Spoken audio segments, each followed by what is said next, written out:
Assalamualaikum warahmatullahi wabarakatuh. Selamat siang semuanya. Saya ucapkan selamat datang dan selamat bergabung kepada teman-teman peserta webinar Monita pada hari ini, tepatnya pada 28 November 2021. Yang terhormat Bapak Yugantara Setia Darmawan, Eskom, Business Process, MGT MCI, selaku Kaprodi Sistem Informasi. Yang terhormat Ibu Brina Miftahur Rahmah, SSI, MSI, MCI, selaku pemateri kita pada siang hari ini. Yang kami hormati Bapak Ibu dosen serta peserta webinar yang berbahagia. Pertama-tama, marilah kita panjatkan puji syukur kehadirat Tuhan Yang Maha Esa, karena berkat rahmat serta hidayahnya, sehingga kita semua dapat berkumpul pada siang hari ini melalui Google Hangout Meet dalam keadaan sehat walafiat tanpa kurang suatu apapun. Sebelumnya, izinkan saya untuk memperkenalkan diri terlebih dahulu. Saya Isa Khalifatus Sukna, mahasiswi Sistem Informasi Angkatan 2020, yang akan memandu acara webinar kali ini. Selanjutnya, izinkan saya untuk membacakan susunan acara pada siang hari ini. Acara yang pertama yaitu pembukaan, acara yang kedua pembacaan CV pemateri, acara yang ketiga materi, acara yang keempat sesi tanya jawab, dan acara yang terakhir yaitu dokumentasi. Memasuki acara yang pertama yaitu pembukaan, maka dari itu untuk mengawali acara mari kita buka dengan berdoa sesuai agama dan kepercayaan masing-masing. Berdoa dimulai.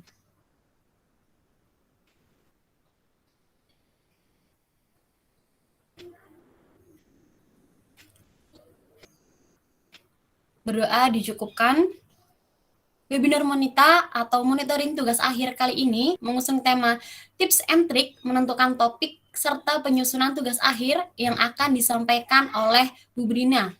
Mungkin agar tidak berlama-lama, untuk lebih lanjutnya yaitu pembacaan CV pemateri, saya serahkan kepada moderator kita yaitu Kak Anggun. Kepada Kak Anggun dipersilahkan. Terima kasih kepada Mbak Isa selaku MC pada siang hari ini. Assalamualaikum warahmatullahi wabarakatuh. Perkenalkan, saya Anggun Liliana Fazri, mahasiswi Sistem Informasi UISI, selaku moderator yang akan membimbing jalannya diskusi pada hari ini. Yang saya hormati, Bu Brina Miftahur Rahmah, SSI, MCI selaku pemateri webinar Monita pada hari ini. Yang saya hormati Bapak Kaprodi Sistem Informasi UISI, Bapak Yugantara Setia Darmawan, Eskom, Embus Proses MGT MCI. Yang saya hormati Bapak Ibu dosen Sistem Informasi UISI, serta peserta webinar yang saya cintai. Puji syukur marilah kita panjatkan kepada Tuhan Yang Maha Esa, sehingga kita bisa berkumpul di meeting ini dengan keadaan sehat walafiat. Sebelumnya saya akan menyapa Bu Brina terlebih dahulu. Bagaimana kabarnya Bu Brina? Alhamdulillah baik. Gimana juga nih buat teman-temannya nih? Iya Bu. Rupanya di sini juga Bu Grandis join. Apa kabar Bu Grandis? Oh iya, ada Bu Grandis juga. Ya, alhamdulillah Mbak. Terima kasih sudah disapa. Halo teman-teman siswa semua, Bu Brina. Iya Bu. Iya Bu. Adapun tema yang akan kita diskusikan pada webinar kali ini yaitu tentang tips dan trik menentukan topik serta penyusunan tugas akhir. Sebelumnya saya akan membacakan CV dari Bu Brina terlebih dahulu.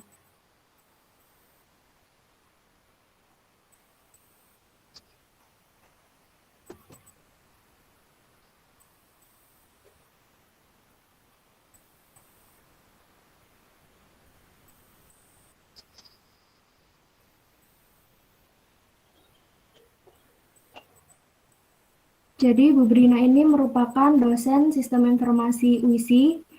Bidang keahliannya itu di Data Science, Compilation Statistik, Climate Change, lalu sertifikasi ada Microsoft Certificate Educator, lalu Microsoft Azure Data Fundamental, pendidikan S1 dan S2 di ITS, dan pengalaman kerjanya Pusat Studi Kebumian, Bencana, dan Perubahan Iklim ITS, peneliti 2016 sampai 2018. Universitas Internasional Indonesia, dosen dari 2018 sampai sekarang. Lalu untuk pengalaman penelitian 5 tahun terakhir ini, yang pertama di 2017 dengan judul What the Value at Risk Using Bayesian Mixture Tapeless Autogesive Approach for Modeling the Islamic Stock Risk Investment. Sumber dana mandiri. Lalu yang kedua tahun 2017 sampai 2019. Lalu yang ketiga di tahun 2018 dan yang keempat ada di 2018 sampai 2021. Sebenarnya ada beberapa banyak lagi pengalaman penelitian oleh Bu Brina. Lalu selanjutnya adalah pembahasan materi. Apakah Bu Brina sudah siap? Oke, insya Allah. Bismillah ya. Oke. Jika Bu Brina Ini sudah yang share siap, dari ini ya, dari teman-teman ya. iya Bu. Oke. Ya. Jika Bu Brina sudah, Ya. ya. Ya. Jika Bu Brina Bener ini sudah suara saya nggak siap, ada. waktu dan tempat saya persilahkan. Oke. Ya, saya mulai ya webinar hari ini. Assalamualaikum warahmatullahi wabarakatuh. Oke. Ya, gimana nih kabarnya teman-teman? Minggu-minggu ya. Minggu-minggu ada webinar tugas akhir lagi. Apalagi teman-teman di sini ada yang ini ya. Ada yang tugas akhir juga ya. Bukannya liburan malah mikirin tugas akhir. Oke. Ya, jadi hari ini kita akan bahas mengenai monita dan penyusunan tugas akhir ya. Di sini untuk sebenarnya penyusunan tugas akhir seperti apa itu nanti emang kita akan bahas detail di metode penelitian. Tapi di sini saya fokus lebih ke pertanyaan kalian yang sudah masuk ke saya. Jadi saya coba arahkan ke situ. Kemudian untuk monitanya, untuk monita ini kan biasanya praktek ya. Tapi di sini kita nggak bisa melakukan praktek gitu kan. Jadi soalnya dari monitanya sendiri gitu ya, dari ICT, dari akademik itu tidak bisa memberikan akses. Jadi kita gimana cara simulasi dari awal. Jadi mereka udah disetting gitu. Kalau sekarang udah selesai nih sempro. Jadi kemungkinan besar ya kita bisanya praktek ya setelah sempro ini gitu. Kita nggak bisa mengulang dari yang awal lagi gitu. Karena sekarang sistemnya ketat ya. Jadi kalau deadline-nya hari itu ya harus diselesaikan hari itu juga. Kalau kalian nggak bisa ini ya udah kalian harus mundur lagi seperti itu. Jadi untuk monita nanti saya coba bukakan buku panduan. Di mana buku panduan itu sebenarnya sudah ada di Kapura. Kalian bisa buka itu. Jadi saya juga nanti sambil baca juga karena biasanya saya mengaksesnya kan dari sisi dosen ya. Tapi untuk dari sisi mahasiswa saya belum pernah gitu kan. Tapi saya udah baca, hanya sekedar baca aja. Jadi mungkin nanti dari teman-teman yang sudah pernah buka bisa kalau misalkan kalian ada yang mau di-sharingkan, mau disampaikan ke teman-teman di sini, silahkan saya persilahkan kalian untuk menjelaskan atau mungkin dari saya di ini Ibu ternyata nggak ada yang nggak seperti itu Bu, mungkinnya di panduannya itu ada yang nggak sesuai kayak gitu ya. Sama aslinya kalian bisa utarakan di sini ya. Jadi nggak apa-apa. Nggak ada yang salah benar di sini. Kita benar-benar diskusi. Jadi santai aja. Oke, next ya ini.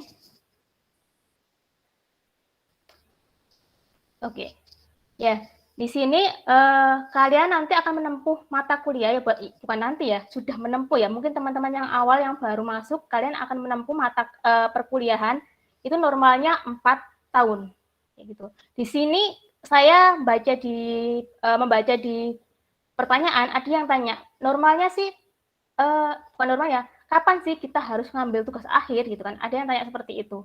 Nah, tugas akhir ini normalnya itu diambil tugas akhir atau skripsi itu normalnya diambil pada semester 8. Jadi normalnya semester 8. Jadi kuliah S1 itu lamanya 4 tahun. Jadi normalnya ya di akhir semester. Jadi pas semester 8 itu biasanya kita kuliah sudah tidak banyak lagi. Jadi kita lebih banyak fokus ke skripsinya kayak gitu. Kan skripsi sendiri kan waktunya SKS-nya ada 6 SKS ya, banyak banget ya. Jadi 6 SKS yang pastinya effort-nya lebih tinggi daripada kuliah yang lainnya. Secara waktu juga kalian bisa lebih maksimal karena waktunya itu lebih panjang kayak gitu kan. Yang harusnya berapa jam kayak gitu, 2 jam, 3 jam, di sini sebenarnya kalian bisa lebih dari itu. Kalian bisa mengerjakan itu. Nah, waktunya itu pada semester 8. Normalnya itu pada semester 8 umumnya. Tapi selama ini saya nggak bisa ini ya, nunjuk-nunjuk. Jadi selama ini ada teman-teman yang ngambil tugas akhir itu di semester 7. Jadi kita sebut sebagai, biasanya nyebutnya itu teman-teman yang yang skripsinya atau beliau ya teman-teman yang mau lulus pada 3,5 tahun kayak gitu. Jadi lebih cepat 1 semester. Ada yang seperti itu. Tapi kalau di UISI nanti, wisudanya tetap di semester genap. Jadi kita nggak ada wisuda semester ganjil. Terus untungnya apa? Kalau untungnya sebenarnya nanti kalau kita semester 7, kita sudah bisa, kalau kita udah lulus ya, kita bisa dapat SKL, surat keterangan lulus. Dengan surat keterangan lulus itu nanti kita bisa apply pekerjaan kayak gitu. Jadi kita bisa lebih dulu lah dibandingkan teman-teman yang semester 8. Tapi belum tentu ya yang semester 8 itu pasti lebih buruk, tidak, nggak mesti kok. Kayak gitu. Nah, itu yang normal, saya bisa katakan normal ya, dua-duanya semester 7, semester 8.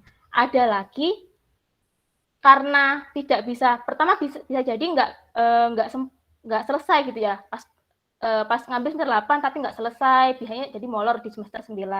Kemudian ada yang molor lagi semester 10, atau memang sengaja ngambil itu gitu. Mungkin sengajanya karena bisa jadi karena sibuk gitu kan, tapi sibuknya yang positif ya. Biasanya ada yang karena banyak usaha, ada yang apa kayak gitu ya, ada yang sibuk lebih ke organisasi, nggak apa-apa sih, atau kegiatan di luar kampus. Makanya kuliahnya mepet, dia cari pengalaman dulu, kayak lomba-lomba atau apa dulu, akhirnya molor kayak gitu. Nggak apa-apa, jadi benar-benar digunakan untuk hal positif, bukan karena maksudnya malas ngerjain nanti ujung-ujungnya akan molor. Karena pas kuliah pun kalian punya batas ya, kuliah itu nggak selamanya kalian masa abadinya mahasiswa itu ya nggak selamanya juga gitu. Kita ada batasan yang namanya 7 tahun. Sampai saat ini saya nggak tahu kalau misalkan ada yang baru ya, peraturan baru. Batas kuliah kita tuh hanya 7 tahun atau 14 semester. Jadi kalau lebih dari itu kayak gitu, itu resikonya adalah DO. Kalian akan di DO kayak gitu. Mungkin dulu ada yang bikin trik gini, bisa Bu lebih dari 7 semester, tapi saya cuti kan nggak dihitung ini ya, nggak dihitung lama studi ya, jadi aman, jadi tetap bisa kayak gitu, walaupun lebih dari itu, karena nggak dihitung. Tapi saya kurang tahu juga mungkin yang terbaru seperti apa, cuman kemarin saya dapat info yang mungkin yang S3 gitu ya, dari Bu Reni kemarin tuh. Jadi kalau kita cuti itu tetap dihitung sebagai masa studinya kita gitu, masa perkuliahan. Jadi tetap dihitung 1 semester, 2 semester masih dihitung. Jadi nanti kalau misalkan kalian sampai 7 semester, 7 tahun, itu atau 14 semester, ya wassalam gitu. Mungkin kalian bisa pindah ke tempat lain yang mau nampung gitu ya. Bahasa kasarnya mau nampung gitu ya, mau nerima kayak gitu. Atau ya itu terserah kalian lah, intinya batasnya segitu kayak gitu. Jadi di sini kalau mau tanya kapan sih waktunya tugas akhir itu atau skripsi itu, adalah semester 7 dan semester 8 ini normalnya, atau lebih dari itu kayak gitu. Apakah bisa sebelumnya gitu? Ya nggak bisa gitu, karena kita ada batasan SKS per semesternya yang diambil. Kalau dihitung-hitung juga secepat apapun ya sepertinya nggak bisa gitu. Saya nggak pernah menghitung, jadi saya nggak bisa memastikan. Jadi ya harusnya nggak bisa, karena ada matkul wajib juga yang harus ditempuh juga, ada yang pilihan juga kayak gitu. Kemudian selama perkuliahan itu ada tahap persiapan juga kan. Tahap persiapan itu ada di semester 1 sama semester 2. Gitu. Makanya kalau kalian di semester 1, semester 2 yang dipelajari pasti dasar-dasar, yang kedua pasti mirip-mirip dengan pas SMA kayak gitu ya. Jadi mirip-mirip. Di sini tahap persiapan, isinya memang dasar aja, dan untuk kalau yang sama kelas kuliah, anggap saja itu sebagai refreshing gitu ya. Jadi kemarin udah lama ini, terus sekarang kita mulai lagi, karena itu nanti penting untuk semester berikutnya. Seperti itu. Ya, jadi kalau sudah selesai tugas akhir ya sampai jumpa gitu. Dalam arti sampai jumpanya kalian sudah lulus gitu, sudah bisa menyandang gelar sarjana komputer kalau di sistem informasi ya, jadi sarjana komputer seperti itu. Kalian juga akan dapat ijazah yang nanti kalian dapatkan pas kalian wisuda seperti itu. Oke, next. Ya, di sini ada, kalau di dunia akademik kita ada jenjang yang namanya diploma, sarjana, magister, sama doktor. Empat-empatnya ini sebenarnya sama, ada kesamaan, ada perbedaan gitu ya. Jadi empat-empatnya ini sama-sama membuat karya ilmiah kayak gitu. Kalau kalian tanya, Bu, kalau MBKM kan katanya kalau kita magang bersertifikat nggak ada skripsi gitu, nggak ada ini. Sebenarnya nggak ada, tapi ya setelah nggak langsung itu kayak ada juga. Karena apa? Skripsi yang kalian kerjakan itu sumbernya adalah tempat kalian magang itu. Jadi pas magang itu kalian mengerjakan apa yang kalian kerjakan, apa masalah yang ada di sana, mau kalian selesaikan, yang pastinya ada irisan ya antara laporan magang sama laporan skripsi. Ya itu bisa kalian gunakan. Jadi kalian tinggal membukukan yang sudah ada itu untuk dipresentasikan. Tapi sebenarnya itu juga sama nanti, semuanya persis dengan format skripsi gitu ya, tugas akhir. Cuman bedanya ya kalian mungkin sudah mengerjakan lebih dahulu, kemudian sudah tahu tempat-tempatnya, sudah tahu masalahnya, sudah siap lah, karena itu sudah satu kesatuan dengan magang Merdeka Belajar, seperti itu. Ya ini jadi di diploma D4 atau D3, ini biasanya nyebutnya sebagai tugas akhir. Jadi tugas akhir. Kalau sarjana, kita ada yang nyebutnya tugas akhir atau skripsi. Umumnya kan nyebutnya skripsi gitu ya. Tapi kalau di institut gitu biasanya kayak di ITS itu saya nyebutnya tugas akhir walaupun S1 ya. Apakah kita basicnya prakteknya juga cukup banyak gitu ya. Seperti itu karena teknik mungkin karena tugas akhir atau gimana, saya kurang paham, tapi yang saya tahu itu tugas akhir, skripsi juga di sarjana. Kalau diploma biasanya enggak sendiri biasanya, kelompokan. Ada yang berdua, ada yang bertiga kayak gitu. Kalau sarjana S1 ya rata-rata sendiri sih kayak gitu. Walaupun di peraturan presiden tuh ada yang sebut boleh berdua gitu. Kemudian magister atau ini ya S2 ya. Jadi di saat kalian menempuh master nanti ada yang namanya tesis kayak gitu. Kemudian pas doktor ada yang namanya disertasi. Semua ini fokusnya sama, yaitu membuat karya ilmiah. Jadi yang ditulis itu berbasis ilmiah. Jadi karya ilmiah, kemudian cara penulisannya juga ilmiah. Jadi nggak bisa kalian nulis seperti nulis novel kayak gitu. Oke, next. Oke. Ya, karya ilmiah itu apa sih? Ya, jadi banyak sih referensi tentang apa sih karya ilmiah. Definisinya itu banyak banget. Ini saya coba cari yang apa sih yang mudah dikaitkan kayak gitu. Yang pertama kalau kita lihat di KBBI atau Kamus Besar Bahasa Indonesia, karya ilmiah itu adalah karya tulis yang dibuat dengan prinsip ilmiah menurut data dan fakta. Bisa berupa observasi, eksperimen, dan kajian pustaka seperti itu. Jadi kita garisnya di sini prinsipnya menggunakan prinsip ilmiah gitu ya. Kemudian semua yang kita teliti gitu, yang kita kerjakan itu semua berdasarkan fakta. Jadi bukan sesuatu yang gosip atau sesuatu yang tidak ada kejelasannya. Jadi semuanya fakta. Karena sebenarnya data sendiri, definisi data adalah fakta juga, bukan non-fakta kayak gitu. Kemudian ada di sini Munawar Syamsuddin, karya ilmiah adalah naskah yang membahas suatu masalah tertentu atas dasar konsep keilmuan tertentu dengan memiliki metode penyajian tertentu secara utuh, teratur, dan konsisten. Di sini ada aturannya juga. Jadi utuh, kita nggak boleh membuat pembaca atau orang yang tahu tentang penelitian kita itu cuma tahu gantung gitu, nggak tahu kejelasannya. Jangan sampai seperti itu. Jadi utuh, teratur, dan konsisten. Jangan sampai berubah-ubah. Pertama bilang A, kedua bilang B, ganti C, kayak gitu. Jadi orang akan bingung yang sebenarnya itu apa gitu. Jadi dia benar-benar konsisten. Kemudian yang terakhir ini menurut Broto Wijoyo adalah karangan ilmu pengetahuan yang menyajikan fakta dan ditulis menurut metodologi penulisan yang baik dan benar.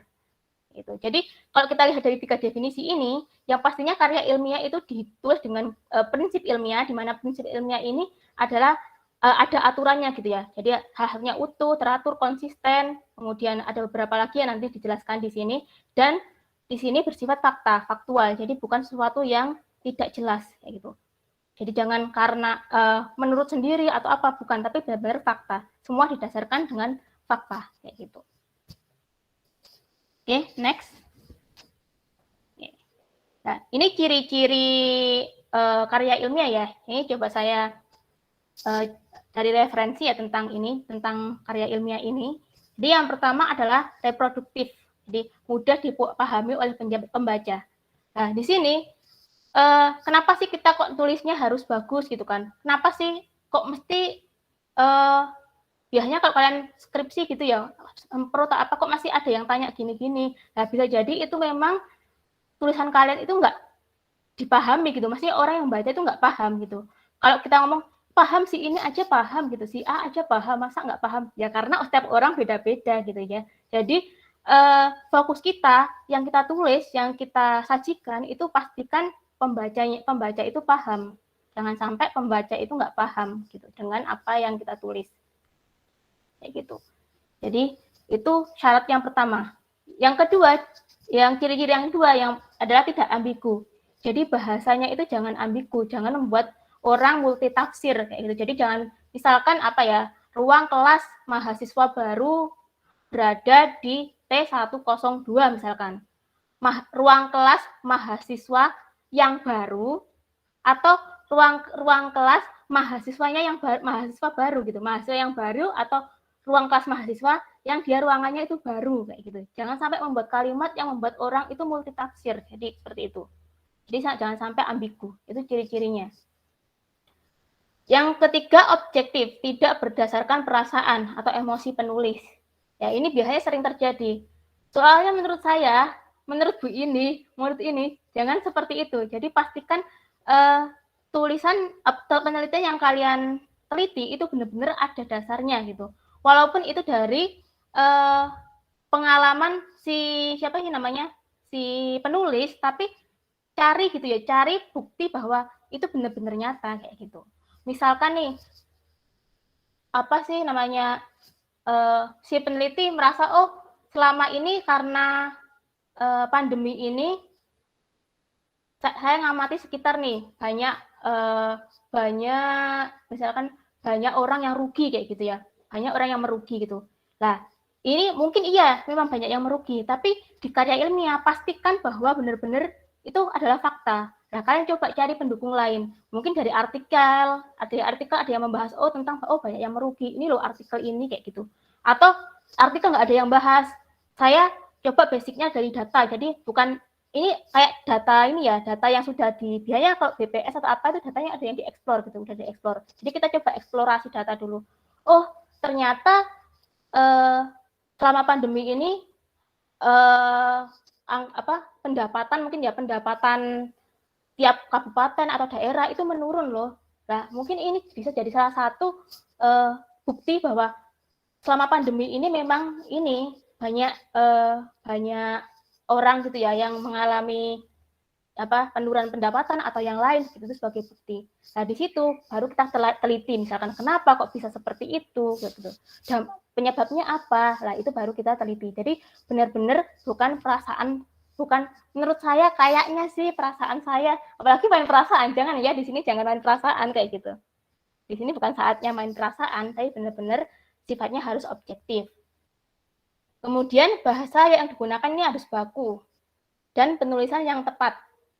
Baku berarti yang bahasanya formal ya. Jadi kalian bisa melihat di KBBI misalkan, oh ini bahasanya formal apa enggak ya, cocok apa enggak gitu. Kalau enggak ngerti, kalian sekarang nggak harus menghafalkan gitu kan. Nyari buku nggak usah, di internet kan ada yang KBBI gitu kan, apa terus KBBI, mesti ada nanti tulisannya. Jadi yang secara menurut KBBI yang benar itu yang mana kayak gitu. Jadi itu yang bahasa yang baku gitu, yang formal. Kemudian penulisannya itu sesuai dengan pedoman umum ejaan bahasa Indonesia. Jadi pastikan, ya ini penting banget di sini, nanti kalian akan tahu pentingnya bahasa Indonesia yang kalian pelajari selama ini. Kayak penulisan titik, kapan nulis koma, apa yang dimaksud dengan paragraf kayak gitu kan.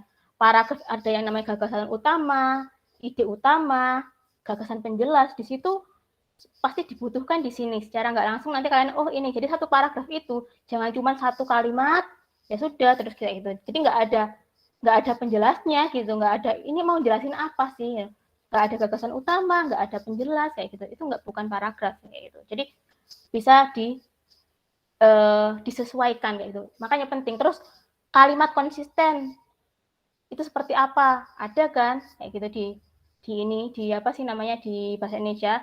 Kemudian gimana sih nulisnya kalau nggak cukup gitu ya, misalkan menghadiri gitu ya, menghadiri gitu ya, menghadiri gitu kan, atau strip baru adiri gitu ya. Yang benar yang mana? Nah, itu kan kalian juga pelajari di bahasa Indonesia. Jadi yang benar kemudian strip hadir, kata dasarnya hadir dan i kayak gitu. Misalkan menghadir karena nggak cukup strip i kayak gitu. Jadi kayak gitu-gitu penting. Jadi disinilah kalian akan belajar pentingnya sih bahasa Indonesia kayak gitu. Kayak kalimat setara dan atau gitu kan. Kalau kita ngomong A dan B, antara A dan B itu harus setara gitu kan. Buah apel dan jeruk ya. Berarti kan sama-sama buah gitu kan. Sesuatu yang setara, bukan sesuatu yang enggak setara kayak gitu. Gimana atau kapan sedangkan, penghubung antar kalimat, kapan penghubung antar paragraf itu seperti apa, penghubung antar kata itu seperti apa, itu semuanya dibutuhkan di sini. Kalau misalkan Bu nggak hafal, di sini bukan masalah hafal menghafal loh, kalian bisa googling loh sekarang. Kalau nggak mau googling, mungkin buku bahasa Indonesianya nih dibuka, kalian bisa cari itu di situ gitu. Jadi yang penting kalian paham aja gitu. Di sini kalian akan merasakan pentingnya bahasa Indonesia gitu. Yang mungkin dulu bahasa Indonesia jelek banget. Jangankan ini ya, kalian saya sendiri aja bahasa Indonesia paling jelek gitu ya pas SMA itu. Jadi matematika ini bagus 9, ini 9, ini bagus gitu ya. Bahasa Indonesia bisa 6,5 gitu kan. Ya itu juga emang ini, dan emang rata-rata bahasa Indonesia itu jelek gitu. Jadi bahasa Indonesia itu bukan sesuatu yang, kalau saya merasa itu bukan sesuatu yang mudah, tapi kalau kita benar-benar sudah menerapkan, kita belajar dengan beneran gitu kan ya, setidaknya itu sangat membantu gitu loh. Kayak gitu. Kemudian menggunakan kaidah keilmuan. Di sini adalah sesuai dengan keilmuan kalian, kaidahnya seperti apa. Kalau di penjelasannya metodologi penelitian harus tepat. Jadi secara metode yang kalian gunakan harus tepat, runtutannya harus tepat, terus bagaimana misalkan kalian ngambil data itu harus tepat juga. Gimana prosesnya itu kalian jelaskan. Apalagi kalau di proposal itu harus kalian jelaskan. Jadi proposal itu kan rencana kita gitu ya. Rencana kita nanti pas penelitian itu seperti apa dari awal sampai akhir kayak gitu. Itu kayak kita misalkan mau ini ya, mungkin saya dari Gresik mau ke Surabaya gitu kan. Dari awal di proposal dari awal saya harus tahu nih jalannya nanti saya ke Gresik ke Surabaya itu apa gitu. Hambatannya apa kayak gitu. Itu kalian harus tahu. Jadi di situ nanti kalian bisa jelaskan. Ini yang mesti agak banyak yang nggak sesuai itu di metodologi penulisan ya. Jadi itu banyak yang sekali yang nggak sesuai. Terus kemudian nanti kalau kita sambungkan dengan pembaca itu walaupun nggak ngerti gitu kan, walaupun nggak begitu ngerti, ya memang yang paling ngerti adalah peneliti nanti. Itu bisa tahu, oh nanti gini loh prosesnya itu, oh nanti gini terus menghasilkan ini, itu tahu. Jadi tahap awal sampai akhir itu bisa pembaca juga bakalan tahu gitu, bisa mengetahui kayak apa sih nanti prosesnya itu harus tahu kayak gitu. Jadi kayak nanti bagaimana kalau misalkan datanya primer gitu ya, bagaimana mengambil sampling, berapa samplingnya, kemudian pakai rumus sampling apa. Kalau dia non probability sampling itu nanti berarti kan nggak pakai rumus kan. Atas dasar apa dia memastikan bahwa samplingnya cukup, itu nanti sudah ada kayak gitu, sudah ada rencananya kayak gitu. Kalau kita mau pergi ke Jakarta kemana gitu kan kita mesti ngereng-ngereng dulu kan keuangan kita kayak gitu. Itu juga sama, pastikan ini nanti cukup, jangan sampai di sana bingung nanti setelah itu apa yang harus saya lakukan, ini kurang, jangan sampai seperti itu, kayak gitu. Kemudian metodologi mungkin nggak cuma dari pengambilan sampling, dalam hal analisis data, nanti seperti apa sih stepnya dari pertama kali, dari awal kalian ada data kayak gitu ya, misalkan dari analisis data, sampai nanti menghasilkan hasil yang kalian dapatkan, itu nanti prosesnya seperti apa. Ya hanya di sini, kalian itu akan membuat yang namanya diagram alir, itu urutannya. Tapi kalau diagram alir, biasanya itu diagram alir kan lebih simpel gitu ya. Nah, di diagram alir yang lebih simpel itu kalian bisa jelaskan lebih detail di tahap-tahapannya kayak gitu. Jadi pastikan kalian itu jelas gitu kan, jelas tahapannya nanti seperti apa. Dan yang baca juga, misalkan itu nanti melibatkan pembaca gitu kan, pastikan pembaca itu dapat tahu gitu kan, alurnya seperti apa sih nanti kalian mengerjakan itu kayak gitu. Ya, jadi itu sesuai dengan ini. Metode juga sama nih, metode ya, bukan metodologi, metode yang digunakan juga harus sesuai gitu. Jangan sampai yang asal aja gitu kan. Saya mau memotong roti ya, misalkan saya mau makan roti. Terus kemudian yang enaknya pakai apa? Pisau, gergaji atau apa kayak gitu kan. Apakah pakai benang? Ya itu juga harus ditentukan dari awal. Oh, Bu, saya mau mungkin saya bukan memotong roti ya, saya mau memotong apa sih namanya itu, kelapa gitu kan. Saya memotong kelapa nih jadi 2, Bu. Nah, ini kan kelapa nah buah, Bu. Jadi saya cari buah-buah. Oh, ternyata ada yang motong apa sih namanya anggur pakai benang, Bu. Itu bisa, Bu. Bisa kok pakai benang kayak gitu kan. Anggur kan sama-sama buah, Bu. Jadi saya itu pakai benang juga. Ya jangan seperti itu, tapi benar-benar cek nih referensinya kayak gitu. Kok dia bisa ya? Itu seperti apa kayak gitu. Nah, kalau misalkan emang cocok buat kita ya buat di tempat kita gitu, di penelitian kita ya itu pakai gitu kan. Kalau memang nggak dibaca nggak cocok gitu ya, kalian coba cari yang lainnya gitu kan, yang memungkinkan itu karakteristiknya sama dengan yang kita teliti kayak gitu. Kemudian yang terakhir adalah berkohesi dan menggunakan kalimat yang efektif. Jadi di sini berkohesi antara bab, subbab, dan isi harus berkesinambungan. Jadi jangan sampai antar bab kemudian bab tertentu itu bab itu bahasa apa, jadi subbabnya juga harus berkaitan dengan itu.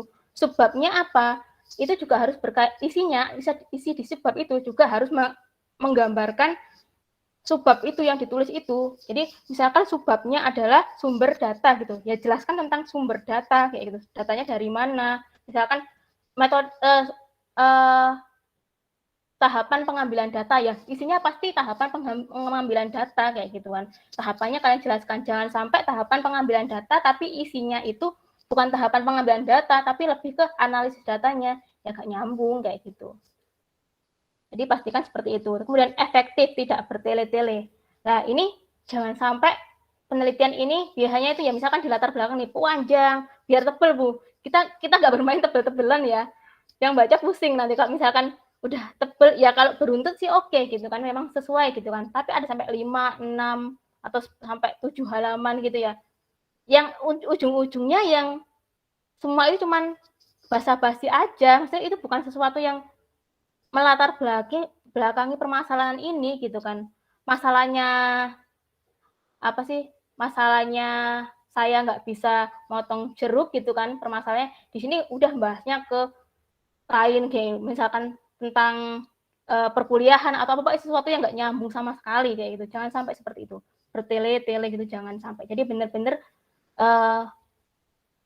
sesuai dengan apa fokus kalian gitu. Jadi tetap semua ada, melatar belakangnya ada, rumusan masalah ada, ini semuanya ada, tapi saling berkaitan gitu, antar subbab, antar bab itu benar-benar saling berkaitan. Jadi jangan sampai sudah yang penting banyak gitu, enggak, jangan seperti itu. Jadi benar-benar sesuaikan.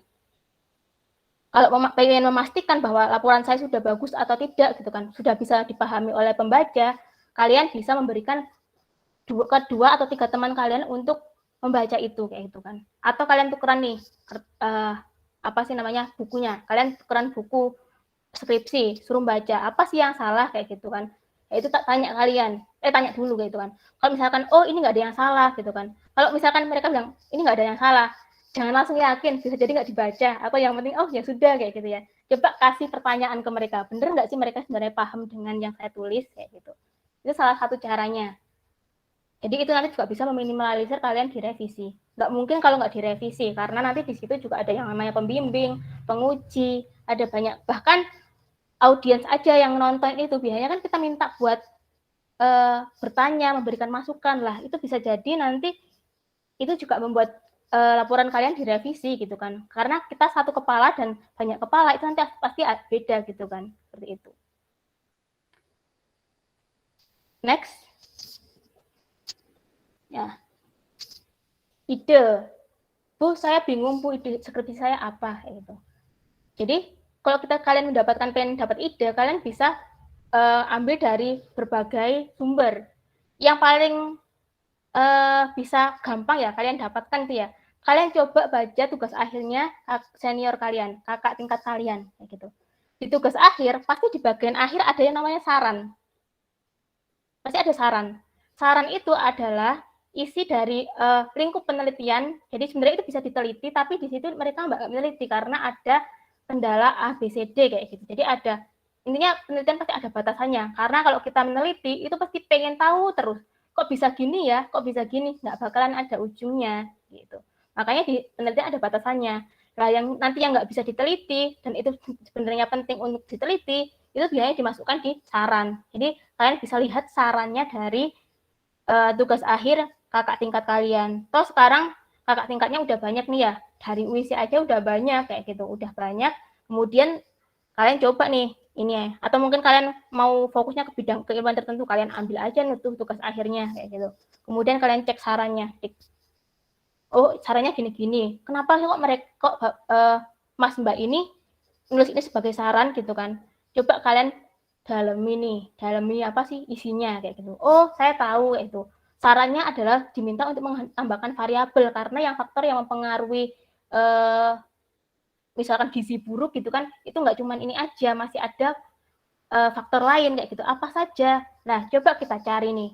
Mungkin kita nggak ngerti dalam artian kita bukan orang gizi gitu kan, tapi kita bisa membaca jurnal-jurnal atau apapun yang berkaitan dengan gizi tadi. Itu kita bisa cari gitu. Metodenya bisa cari. Misalkan ada lagi nih, penelitian ini menghasilkan akurasi sebesar 60% kayak gitu misalkan.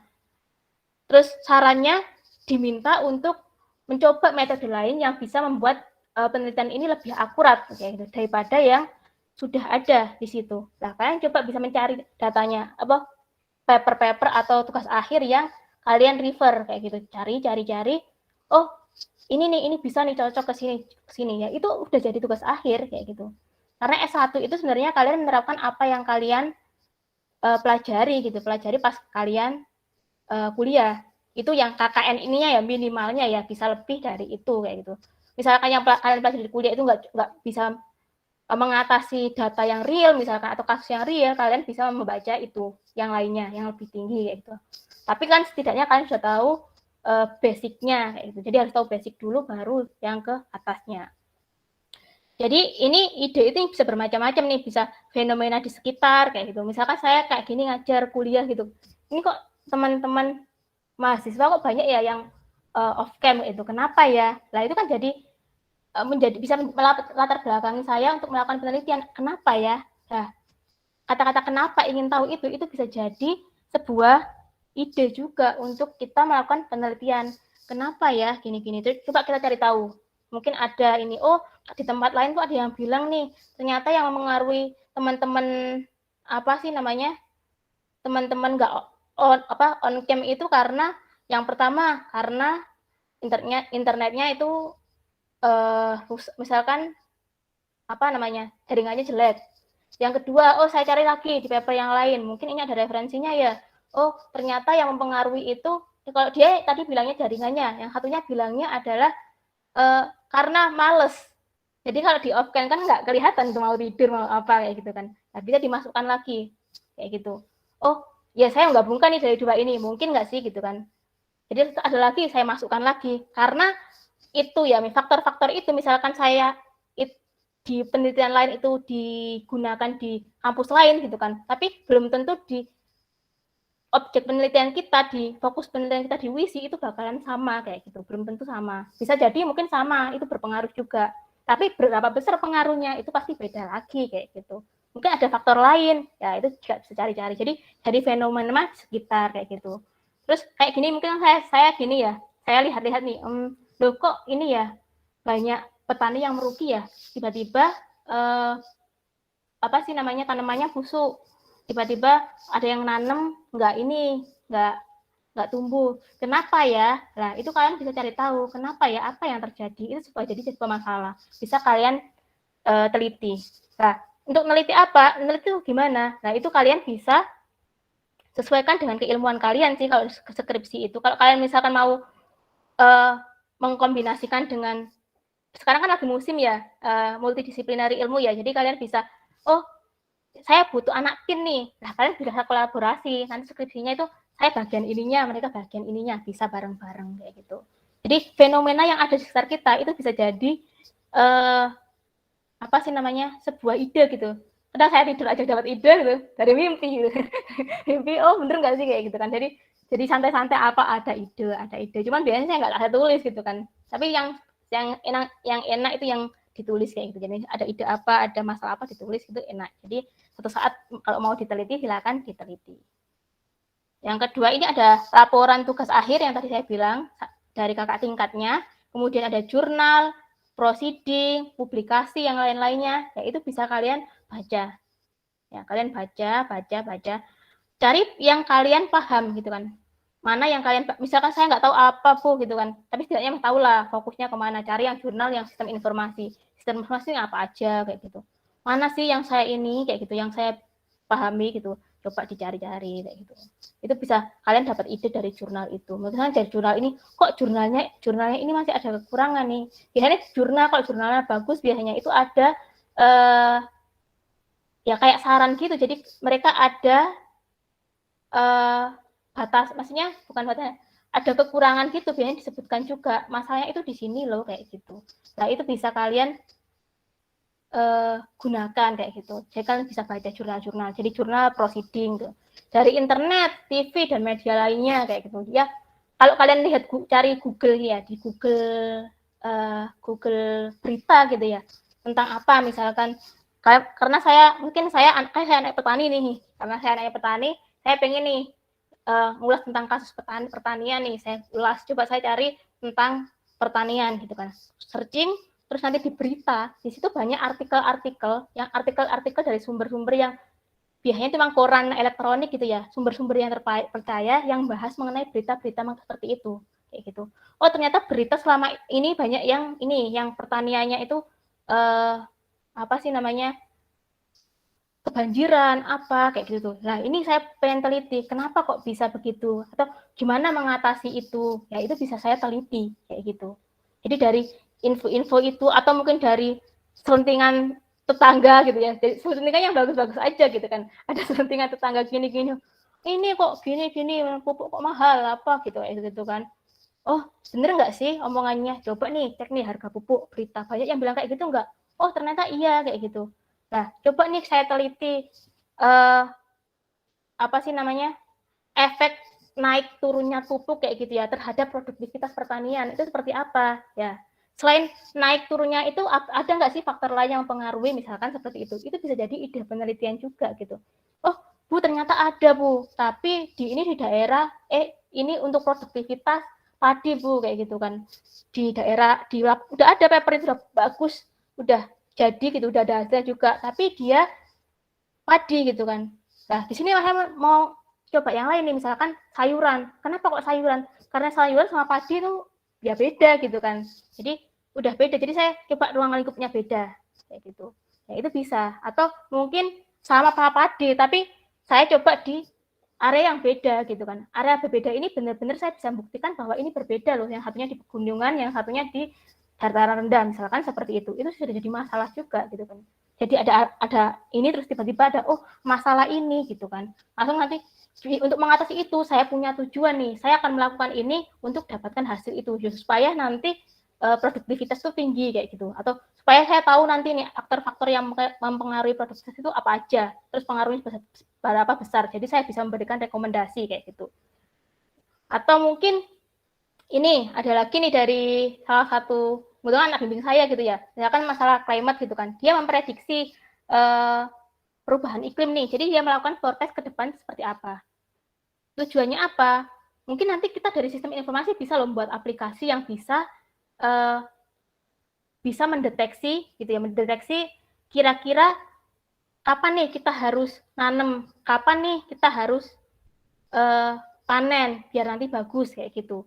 Atau kita bisa ngecekin juga kalau misalkan nanti kapan sih kita tanam, kemudian tanaman apa sih yang cocok, karena di sini curah hujannya yang tinggi itu padi misalkan curah hujannya tinggi itu butuh 3 bulan kayak gitu, tapi ini kok hasil prediksi saya cuma 2 bulan kayak gitu. Nah, kira-kira tanaman apa sih yang cocok kayak gitu. Nah, itu bisa nanti kita buat aplikasi kayak gitu. Mungkin ada alarmnya, ada notifikasinya ke petani kayak gitu. Tapi itu terlalu panjang gitu kan. Tapi saya mau fokus ke forecast-nya dulu. Yang penting forecast-nya bagus, yang penting prediksinya oke dulu. Baru nanti yang ke membuat aplikasinya itu boleh lah, itu dibatasin dulu mau berapa lama atau waktunya cuma 1 semester mau sepanjang apa gitu kan. Kalau kita sampai perfect ya impossible kayak gitu kan. Jadi saya mau fokus ke sini Bu sampai bagus dulu forecast-nya, nanti bisa dilanjutkan ke penelitian selanjutnya kayak gitu. Biasanya ditahan sama teman-teman yang skripsi itu bisa kalian ambil juga kayak gitu.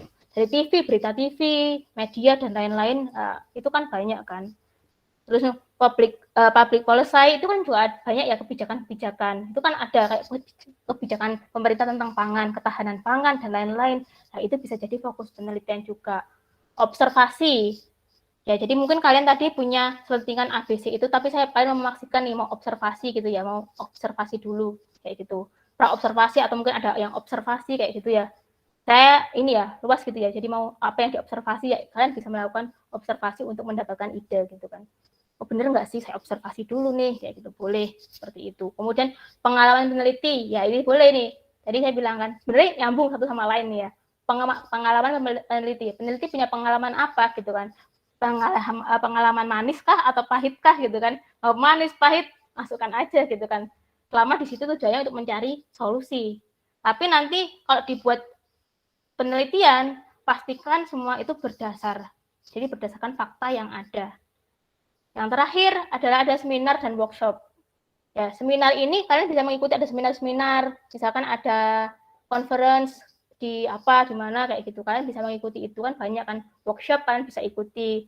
Ya paling gampang lah teman-teman kakak tingkat yang seminar itu silakan kalian ikutin. Dari situ nanti kalian akan tahu. Saya nggak mudeng, ya nggak mudeng itu tanyakan pas hari itu juga gitu kan. Misalkan nanti di luar baru, iya ya tadi kok bisa gini ya, baru kepikiran, tanyakan ke di luar itu kayak gitu. Jadi jangankan seminar, skripsi, jurnal pun kalian bisa bertanya loh, misalkan nggak mudeng, ditanyanya kemana? Pasti di jurnal, di skripsi itu ada yang namanya email di situ, emailnya, ya kalian bisa tanya ke situ, ke orang yang dituju itu. Jadi nggak menafsirkan sendiri atau nggak bingung sendiri, kalian bisa tanya ke yang bersangkutan. Kalau di jurnal biasanya di bagian atas itu ada nih namanya, ada kampusnya, emailnya apa. Saya biasanya menggunakan itu juga, emailnya itu. Atau sekalian ini saya ajak nih bantuin peneliti saya gitu, boleh gitu. Atau kalau tugas akhir biasanya di belakang nih ada biodata penulis kan. Jadi sebenarnya biodata penulis itu bukan buat pajangan aja, tapi benar-benar buat bisa kalian gunakan untuk yang itu nanti kalau misalkan ada teman atau orang bahkan yang nggak dikenal itu pengen tahu tentang penelitian kita, pengen melanjutkan, itu bisa menghubungi di situ kayak gitu. Dan yang pastinya penelitiannya ini, karya ilmiah ini itu belum pernah dipublikasikan gitu. Kalau misalkan belum pernah diteliti, kalau belum pernah diteliti saya nggak bisa mengatakan itu sih sebenarnya, karena kalau kita bilang belum pernah diteliti, jadi dia diteliti tapi nggak dipublikasikan, mana kita tahu gitu kan. Jadi kita bisa meneliti itu gitu. Jadi kalau lebih tepatnya sepertinya baru tapi belum pernah, jadi baru ini adalah belum pernah dipublikasikan kayak gitu. Jadi belum ada publikasi mengenai itu bisa kalian teliti. Kalau ada hal yang sama, nggak ada perbedaan sama sekali, itu kalian jadikan ini ya nggak bisa jadikan penelitian, benar-benar yang baru seperti itu. Next. Oke. Di sini ada subjek penelitian sama objek penelitian. Biasanya di tugas akhir ada yang menuliskan ini gitu kan. Tapi ada yang nggak secara nggak langsung ditulis, tapi nggak nggak nulis subjek penelitian apa, objek penelitian apa, kayak gitu, nggak ada.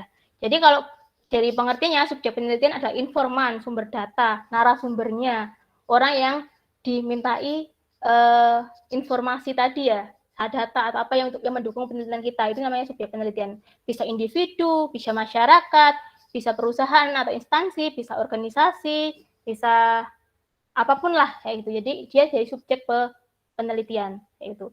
Kemudian objek penelitian itu ada permasalahan yang akan diteliti atau fokus kita nanti, sasaran kita itu mana ya, apa sih kayak gitu ya di penelitian ini.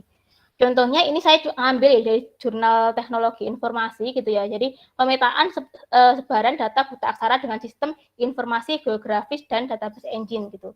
Jadi saya bisa katakan bahwa objek penelitiannya adalah kita ingin memetakan sebaran data buta aksara tadi. Jadi kita ada masalah itu tadi apa data tentang buta aksara tadi masih belum terpetakan. Di sini saya memetakan, itu nanti namanya objek penelitian.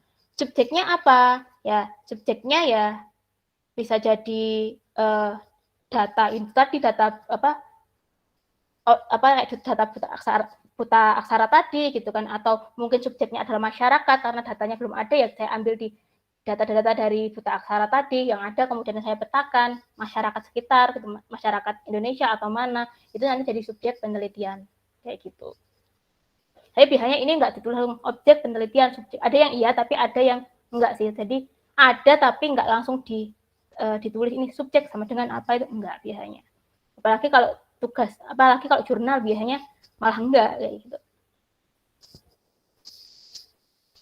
Next. Ya. Ya ini kadang bingung ya, topik, tema, judul kayak gitu kan, rancangan atau rencana penelitian. Ya, di sini judul biasanya kita masukkan ke rancangan penelitian juga. Tapi ini saya pisah karena biasanya kalian bingung, judulnya apa? Judulnya apa? Mesti bingung sama judul. Jadi kayak ini, kalau saya lebih ke judul tuh sih bentar. Saya topiknya apa dulu nih? Fokus penelitian saya nanti apa nih? Baru saya bikin judulnya. Bahkan selesai saya merancang gitu kan, merancang penelitian kayak gitu ya. Hipotesisnya tahu, permasalahan tahu, judul itu bisa berubah lagi gitu kan. Dalam artian, saya mau karena ada masalah baru gitu ya. Gitu, jadi saya akan memperluas penelitian saya, otomatis judulnya akan berubah kayak itu. Jadi di sini ada yang nama tema itu lebih umum. Misalkan di sini ada permasalahan sosial kayak gitu. Saya mau fokus ke permasalahan sosial, berarti ini temanya. Topiknya apa sih permasalahan sosial ini? Angka kemiskinan di Indonesia. Dia lebih spesifik lagi. Jadi permasalahan sosial kan banyak kan, salah satunya angka kemiskinan di Indonesia. Kemudian saya membuat judul, saya perkecil lagi. Nanti ada dampak pandemi COVID-19 terhadap angka kemiskinan di Indonesia. Jadi di sini nanti judul ini, saya di sini akan membahas mengenai melakukan penelitian yang tujuan saya nanti pengen tahu dampaknya pandemi COVID terhadap angka kemiskinan yang ada di Indonesia ini. Jadi seperti itu. Di situ pasti kita sudah tahu nih kenapa kok kayak gitu kan, kenapa kok ini mau saya jadikan judul, kenapa ini dijadikan masalah, pasti sebelumnya sudah tahu kayak gitu. Kemudian baru kita merancang nih penelitiannya gitu kan, judulnya apa, kemudian latar belakangnya apa. Kan setelah itu sudah tahu kan, tadi kan sebelum kita bikin judul, kita tahu topik kan, kita kan ada masalah yang mendukung gitu kan, jadi langsung bisa ditulis latar belakang, kemudian rumusan masalah bisa jadi masalah yang umum tadi diperkecil lagi gitu kan, diperinci lagi, terus tujuan kalian tulis, batasan bisa ditulis. Jadi batasan itu nanti untuk memastikan bahwa penelitian kita nggak ngelebar kemana-mana. Karena semakin kita neliti, bukannya kita nggak cuman kita bakalan tahu hasilnya, tapi juga banyak yang ketidaktahuan lagi. Jadi ada pertanyaan lagi, kok kenapa bisa gini, kan bisa gini, nggak bakalan ada selesainya, nggak akan ada ujungnya. Kalau saya seperti itu sih, pasti kok bisa gini, terus ini bisa arahnya ke sini gitu kan, kok arahnya bisa ke pertanian, ke sistem informasi, ke industri, ya itu biasanya saya tanya ke orang tersebut, orang yang bergelut di bidang itu gitu kan. Jadi penelitian selanjutnya, jadi banyak penelitian. Hipotesisnya apa, misalkan silakan ditulis, ini ada semua ya sebenarnya di metode penelitian, ya itu bisa kita udah rancang dari awal. Caranya kayak gimana, kayak gitu, ini kita udah tahu semua kayak gitu. Jadi pastikan topik ini adalah topik yang dikuasai, jangan sampai Bu, saya nggak gimana kalau nggak menguasai topik gitu. Kemudian dia tanya, ya kalau nggak menguasai topik itu ya jangan dilanjutkan pakai itu, coba cari topik lain. Kalau nanti kita memang nggak paham, nggak ngerti penelitian kita nggak tahu apa yang kita lakukan, apa yang kita teliti, terus kita ngapain gitu kan? Mau diam saja gitu kan. Kalau mau mencoba pelajari terus ya nggak apa-apa, silakan dipelajari gitu kan, dipelajari sampai ini kayak gitu. Kalau misalkan sudah nggak srek ya apa ya udah coba cari topik lain kayak gitu. Mau diapain, mau direnungi gitu, nggak dapat hasil mau direnungin, adanya nanti ini bingung ya, tekanan batin sendiri ya, jangan seperti itu. Oke. Ya, itu jadi pastikan biasanya kita langsung fokus ke topik sih biasanya. Kalau yang tema gitu biasanya jarang sih langsung topik, judul ini bagian dari rancangan penelitian ini tadi, ya udah dirancang ke penelitian tadi seperti apa. Kalau misalkan pengen tahu struktur penulisannya seperti apa, Bu, bab 1 apa, bab 2 apa, bab 3 apa, itu nanti setiap kalau jurnal dari setiap jurnal, setiap kampus, setiap instansi itu mempunyai format masing-masing. Yang pasti kalau misalkan bab 1 itu pendahuluan, ya berisi dengan sesuatu yang berhubungan dengan pendahuluan. Kalau dia bab 2 misalkan literatur review, ya berhubungan dengan literatur review kayak gitu. Jadi tinjauan pustaka atau apa yang berhubungan dengan apa yang kalian teliti kayak gitu. Kalau misalkan dia nggak masuk di penelitian, nggak harus dimasukkan, ya nggak usah kayak gitu. Kemudian yang bab 3 tentang metodologi. Nah, metodologi ya pasti semuanya isinya tentang metodologi, sumber data, strategi pengambilan data, terus kemudian variabel yang digunakan, misalkan seperti itu. Terus yang pasti langkah penelitian, diagram alir itu ada di situ semua. Jadi di bab 3 itu sebenarnya itu adalah cara kita gitu kan, cara kita nanti menyelesaikan penelitian itu, yaitu nanti caranya seperti apa kayak gitu. Kalau kita misalkan harus melibatkan orang lain dalam artian misalkan kalau proposal gitu kan, misalnya proposal pendanaan atau apa gitu kan, ya orang yang ngasih dana gitu kan mesti nge-review dulu, selesai nggak nih bakalan proposalnya, bagus nggak, dia tahu nggak jalannya, pasti dia bacanya dari langkah-langkah yang ada itu, bukan dari yang lain. Terus misalkan kalian itu udah jelas kok gini-gini, iya menurut kalian jelas, tapi menurut orang lain belum tentu kayak gitu. Jadi semuanya harus berurutan. Jangan asal ini ditempel di sini, ngambil di sini biar beda, jangan. Jadi benar-benar itu udah rencana kalian nanti stepnya dari awal sampai akhir itu jelaskan di situ. Pakai data apa juga dijelaskan di situ, apa misalkan teorinya apa, semuanya pokoknya yang berhubungan dengan langkah-langkah itu masukkan di situ semua. Gitu, jelaskan detail kayak gitu. Kayak kalian menjelaskan nih, orang kalau mau dari Gresik ke Surabaya, ya jelaskan ke orang itu dalam detail. Nanti lewat sini, ini ada ini, belok sini, ini sini, sini. Jadi jelaskan nanti terakhir dapat ini kayak gitu. Misalkan nanti di situ ada, misalkan saya punya ini ya, ada dari penelitian sebelumnya itu pengalaman, di sini mesti ada bottleneck gitu ya. Jadi ada jalan yang dia kayak menciut gitu ya. Dan di sini tuh kalian sudah menjelaskan itu semua gitu kan.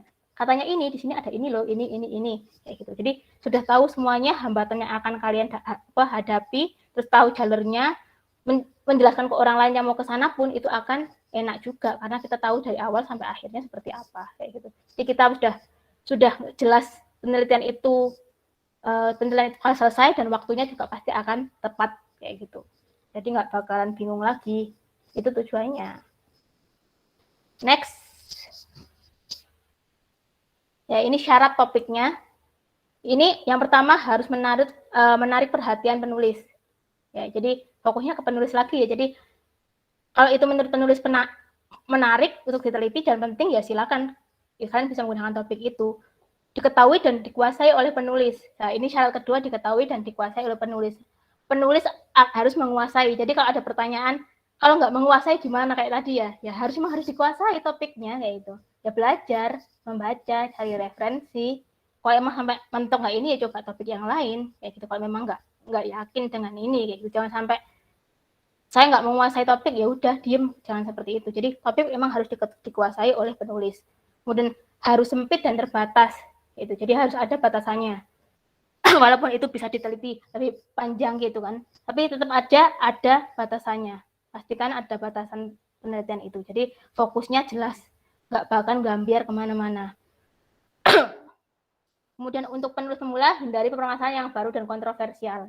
Jadi ini ada saran sih untuk yang pemula, jadi hindari permasalahan yang baru dan kontroversial. Mungkin yang baru diteliti atau baru ini benar-benar baru ya, bukan pembaruan dari yang mungkin pengembangan metodenya beda atau yang lain, bukan seperti itu. Jadi benar-benar misalkan benar-benar baru, oh waktunya mau ini ya, baru ya itu bisa kalian hindari lah, bukan nggak boleh tapi dihindari. Berbagai isu yang masih hangat ini juga bisa digunakan. Kalau yang masih hangat kan memastikan kita tadi nggak apa yang kita tulis, yang kita teliti itu sesuatu yang baru, kayak peristiwa nasional atau internasional, sesuatu yang dapat berupa benda, karya, dan orang yang dikaitkan dengan permasalahan politik, pendidikan, agama, dan permasalahan lain yang sesuai karya. Embun ya. Kemudian tadi pengalaman pribadi yang berbobot dan kualitas, kayak gitu. Next, ya. Ini penentuan judul. Jadi yang pertama adalah judul harus mencerminkan isi dari penelitian. Jadi judul itu harus mencerminkan isi. Jadi isinya apa? Ya, judulnya itu. Jadi judul ya, misalkan judulnya mengenai dampak pandemi COVID-19 terhadap angka kemiskinan di Indonesia. Berarti nanti judulnya isinya harus mencerminkan dampak, meneliti tentang dampak pandemi COVID-19 terhadap angka kematian yang ada di Indonesia. Jangan sampai nanti tiba-tiba ke negara lain yang bahkan nggak ada kaitannya sendiri sama pandemi COVID kayak gitu. Atau judulnya pandemi COVID tapi isinya bukan pandemi COVID, janganlah. Jadi benar-benar mewakili isi yang ada. Judul jangan terlalu panjang. Di sini saya dapatkan dari bukunya Haryono tahun 2000, udah lama banget sebenarnya. Itu dari panjangnya itu bisa kita kalau dibentuk dalam kata ya antara 10 sampai 15 kata. Kemudian penulisan judul jangan ambigu kayak gitu. Jangan sampai ambigu sama kayak tadi ya, jangan sampai ambigu kayak gitu. Kemudian judul mengandung objek penelitian, jadi fokus penelitiannya juga harus ada di judul. Kemudian judul ditulis dalam kalimat pernyataan. Jadi harapannya ada dalam kalimat pernyataan, jangan sebuah pertanyaan kayak gitu. Kemudian misalkan apakah metode kita boleh dimasukkan ke judul? Boleh. Kalau misalkan metode juga bisa jadikan fokus permasalahan kita kayak gitu, nggak apa-apa. Misalkan prediksi harga beras di kota A dengan metode perbandingan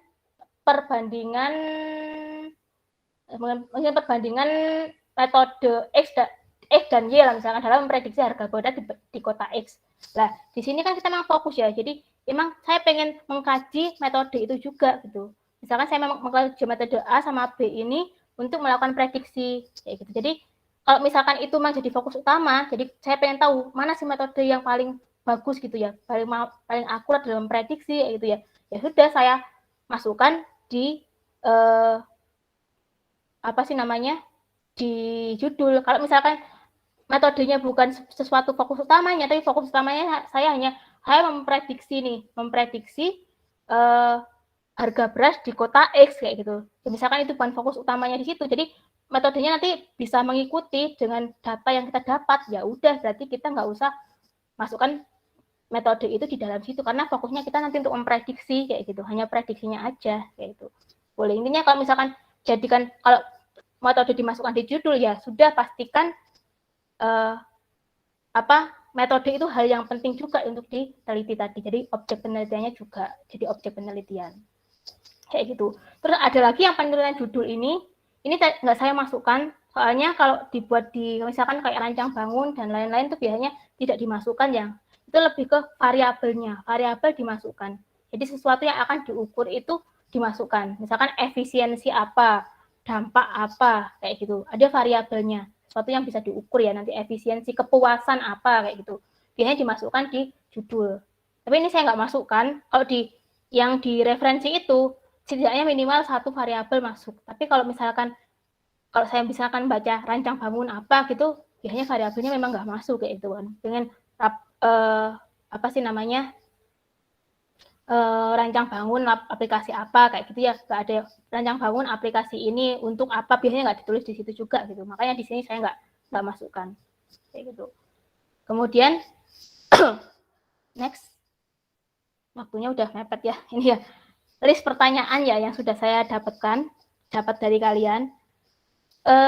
Bagaimana cara menentukan judul tugas akhir yang baik dan benar? Tadi sudah disampaikan juga ya, saya sampaikan tadi. Kemudian yang kedua, bagaimana cara menentukan lokasi tempat penelitian kita? Dan langkah apa yang diambil terlebih dahulu? Apakah menentukan judul dahulu atau lokasi tempat penelitian?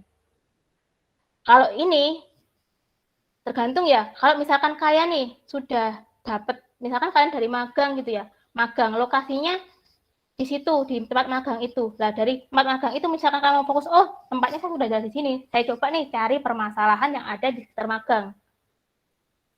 Udah jelas nih, ya itu silahkan. Kalau saya di magang atau kerja praktek atau apa, misalkan itu memungkinkan untuk dilakukan penelitian, ya saya pastikan ini dulu, lokasinya dulu, kayak gitu. Tapi kalau misalkan nggak jelas gitu ya, nggak jelas, kalian nggak tahu gitu ya, alangkah baiknya kalian tentukan topiknya dulu gitu kan. Topiknya dulu apa yang mau kalian teliti, kalian tulis semuanya kayak gitu kan. Rancangannya itu seperti apa, baru nanti kalian mengajukan proposal ke tempat itu kayak gitu kan. Karena biasanya mereka minta proposal kayak gitu ya. Atau bisa jadi mereka minta surat pengantar kayak gitu. Jadi pastikan seperti itu. Atau gini, kalau saya biasanya pernah gini juga. Misalkan saya mau fokus ke perusahaan X. Sebelum saya masuk ke perusahaan X gitu kan, saya bisa cari fokus ke perusahaan X ya. Saya mencari tahu nih penelitian di perusahaan X itu apa gitu kan, apa yang bisa saya tawarkan itu. Saya pengen cari tahu, ya udah saya cari tahu, saya cari laporan, paper-paper yang berhubungan dengan itu. Oh ternyata mereka ini mau penelitian yang ada di yang hangat yang memungkinkan diteliti di perusahaan itu adalah pengendalian proses produksi nih. Ya udah saya mau meneliti itu aja di perusahaan itu kayak gitu.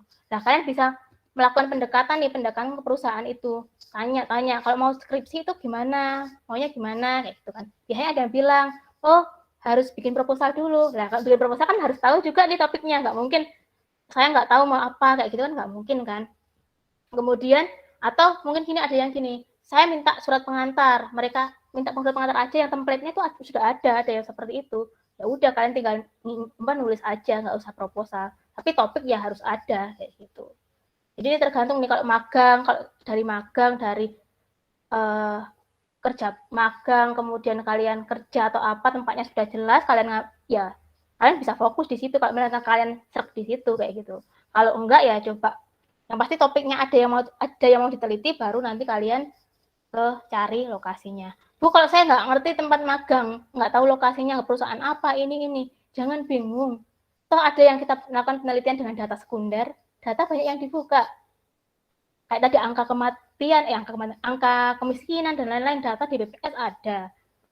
Tentang kesehatan, data kesehatan ada. Kita udah bisa lihat dari data-data yang ada kayak gitu. Jadi kalau emang nggak tahu lokasinya yang harus diteliti gitu ya, mungkin untuk pengambilan data, wawancara dan lain-lain nggak tahu fokusnya diteliti, ya udah kalian fokusnya aja yang ke masyarakat, cari data ini, udah kalian fokus ke situ aja, nggak harus perusahaan kok kayak gitu. Tapi kalau memang analisis proses bisnis di perusahaan X kayak gitu ya beda lagi. Berarti perusahaannya kalian pengennya di perusahaan ya beda lagi. Toh analisis proses bisnis juga harus di perusahaan gede kan, di kecil juga bisa kayak gitu. Jadi ya itu tadi tergantung sih. Kalau misalkan dia magang atau tempat-tempat seperti itu, kalian bisa. Saya juga pernah soalnya ya. Jadi di situ saya dapat ide nih. Atau biasanya kalau dapat magang itu ini si teman-teman atau bosnya gitu kan, itu mesti saya punya masalah ini loh, gimana kalau dikerjakan gini-gini. Biasanya mereka udah ngasih. Jadi udah jelas tuh tempatnya, tahu tempatnya kayak gitu. Kalau emang nggak tahu ya emang harus tahu topiknya dulu. Toh proposal juga harus ngajukan topiknya apa, harus tahu topik, ngasih tahu proposal tapi nggak tahu mau meneliti apa kayak gitu. Tapi apakah nanti misalkan saya ngajukan proposal pas diterima, belum tentu, bisa ditolak juga gitu. Saya kasih tahu ya mungkin bisa ditolak, mungkin selama ini ada yang diterima terus, tapi saya pernah tahu ada yang ditolak juga karena sudah ada yang meneliti seperti itu ke tempat itu juga kayak gitu, makanya ditolak kayak gitu. Kemudian dalam PowerPoint seminar proposal, hal-hal penting apa yang harus disampaikan? Kalau seminar proposal, itu apa yang ada di proposal dari bab 1, 2, 3, itu kalian masukkan semua. Dalam artian masukkan semua, itu bukan langsung di copy, paste tulisan panjang lebar, enggak. Tapi sesuatu yang penting, latar belakang, rumusan masalah, tujuan itu kan secara nggak langsung kan mereka berkaitan kan. Ya itu kalian tulis lebih apa sih namanya, singkat gitu ya, singkat. Yang namanya PowerPoint yang nggak cuma poin-poin aja. Kecuali kalau pembelajaran mungkin tulisannya lebih panjang kayak gitu ya. Ya itu kalian tulis poin-poin, ya nanti jelaskan yang penting-penting saja. Jangan sampai panjang kalian membaca tulisan Jawa-Jawa kabeh.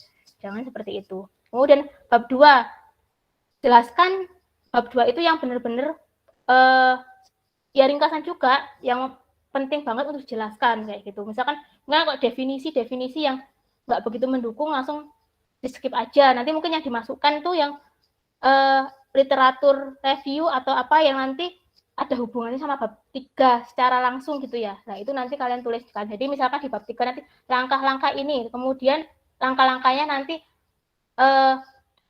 dihitung dengan rumus ini kayak gitu kan, rumus A. Nah itu pastikan rumus A tadi sudah ada di apa sih namanya, di literatur review gitu. Jadi atau tinjauan pustaka, pastikan ada di situ. Misalkan di bab 3 ya, nanti bab 3 juga sama, sumber datanya apa, tik, variabel, tik, langsung to the point. Terus langkahnya, kalau gampangannya udah langkahnya ambil aja di diagram alirnya itu pakai aja, tempel aja. Nanti penjelasannya kalian jelaskan sendiri pakai bahasa kalian gitu ya. Bahasan, tapi jangan baca loh. Kalau baca nanti resikonya benar-benar nggak bakalan tersampaikan karena baca gitu. Yang dengar juga bingung gitu ya. Kalau mungkin orang yang sudah pembimbing atau apa yang sudah berbolak-balik ngomong berbicara dengan kalian pasti paham. Tapi penguji, apalagi kalau pengujinya nggak ngerti itu, beda keilmuan gitu ya. Beda jurusan belum tentu ini ya. Bisa keilmuan juga bisa jadi nggak ngerti. Di satu keilmuan pun kadang ada yang nggak ngerti, dalam artian karena dia ilmu itu berkembang terus kayak gitu kan, berkembang. Nah itu biasanya mereka akan kebingungan juga kayak gitu. Jadi pastikan seperti itu. Misalkan tahap kedua menghitung rata-rata dihitung dengan rumus, nggak usah ditulis lagi, di bab 2 kan sudah ada. Misalkan kalau ditulis di bab 3 berarti di bab 2 nggak ada ya kayak gitu. Misalkan itu ada di bab 2 ya udah dengan rumus atau dengan persamaan 2.1 misalkan. Nah itu 2.1 mana? Itu tadi sudah dijelaskan di awal kayak gitu. Jadi langsung ini aja, nggak usah langsung ditulis semua kayak ini sampai 50 halaman kopas, enggak, tapi yang penting-penting kayak gitu. Kemudian lebih baik menentukan rencana topik penelitian terlebih dahulu sebelum mencari studi kasus, atau mencari studi kasus terlebih dahulu kemudian menentukan topik penelitian. Ini yang saya bingung. Yang pasti ya kalian topiknya tahu, kemudian mau neliti apa, baru kalian studi kasusnya itu, studi kasus. Ya, kalau fokusnya ke studi kasus. Nah, ini saya takutnya yang kalian maksud itu studi kasus di, iya ini kalau masalah studi kasus kalian cari topik dulu ya, baru nanti kasusnya di studi kasus kayak gitu ya. Kasusnya baru dipelajari gitu, namanya juga studi kasus ya gitu ya. Jadi nanti kita lakukan penelitian juga, itu salah satu tipe penelitian studi kasus itu. Nah, di sini saya takutnya yang masuk kalian itu yang di judul kan biasanya ada nih analisis proses bisnis bla bla bla, terus kemudian dalam kurung studi kasus PT apa. Saya takutnya kalian itu juga ya. Kalau itu sih lebih ke lokasi ya. Kalau ini berarti kalau seperti itu ya udah sama dengan yang nomor 2 tadi kayak gitu. Jadi saya nggak tahu yang dari teman ini ya mungkin nanti ada yang mau menjelaskan juga ya, yang bertanya yang dimaksud studi kasus ini apa. Takutnya yang itu tadi, studi kasus itu yang kalian nyebut studi kasus, tapi yang dimaksud itu ada yang di judul kayak gitu. Bagaimana apabila skripsi pada semester ganjil ini tidak sampai tepat waktu? Ya usahakan selesai lah ya. Jadi maksimalkan.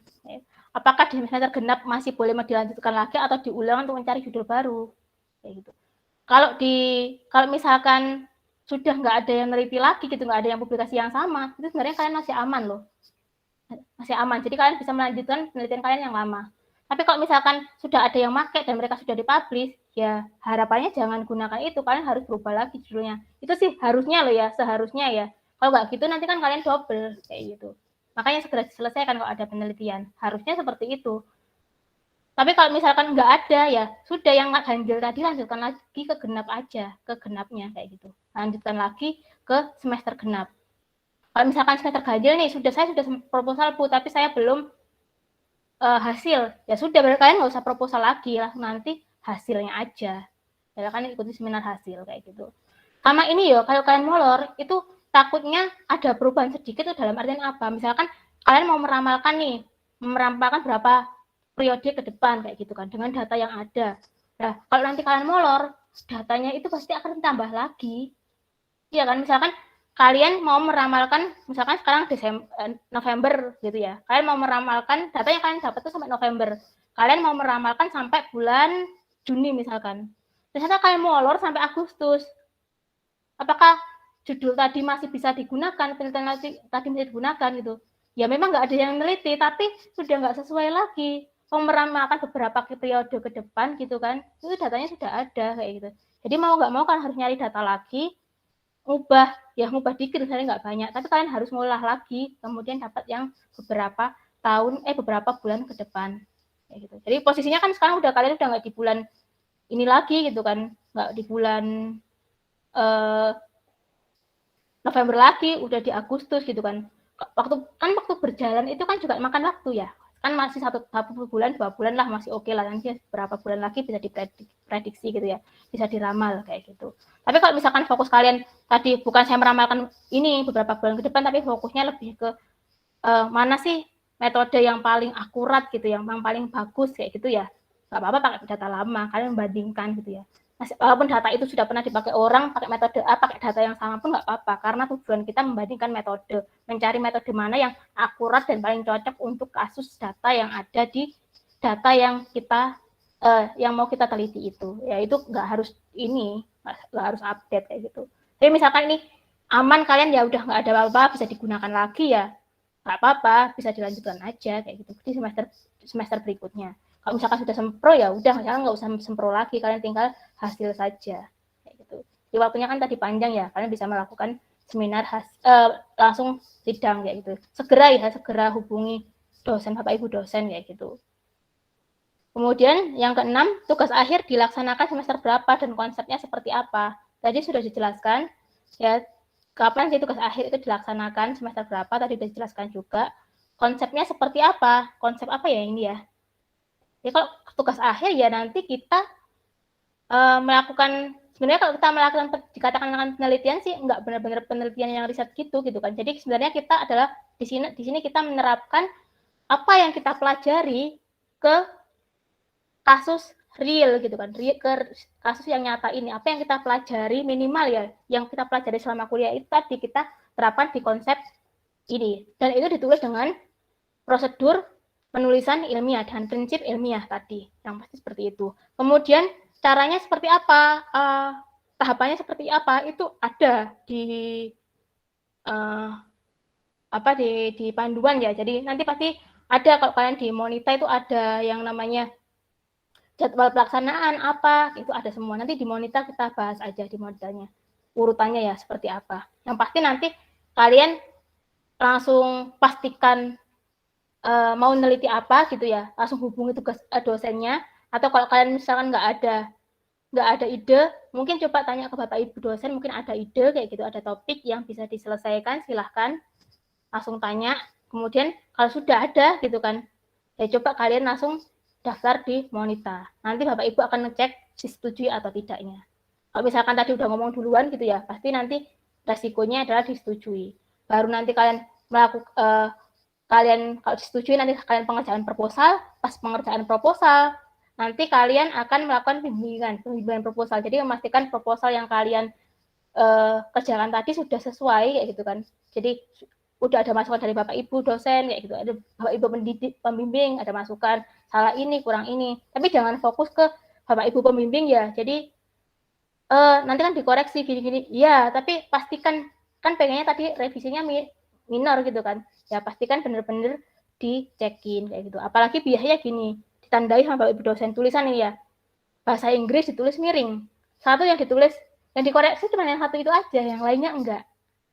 Itu coba cek semuanya kayak gitu. Jadi seperti itu. Kalau bimbingan sudah selesai, nanti kalian kalau misalkan tanya ke Bapak Ibu dosen, Bapak, Pak, Bu, ini saya sudah boleh daftar sidang proposal.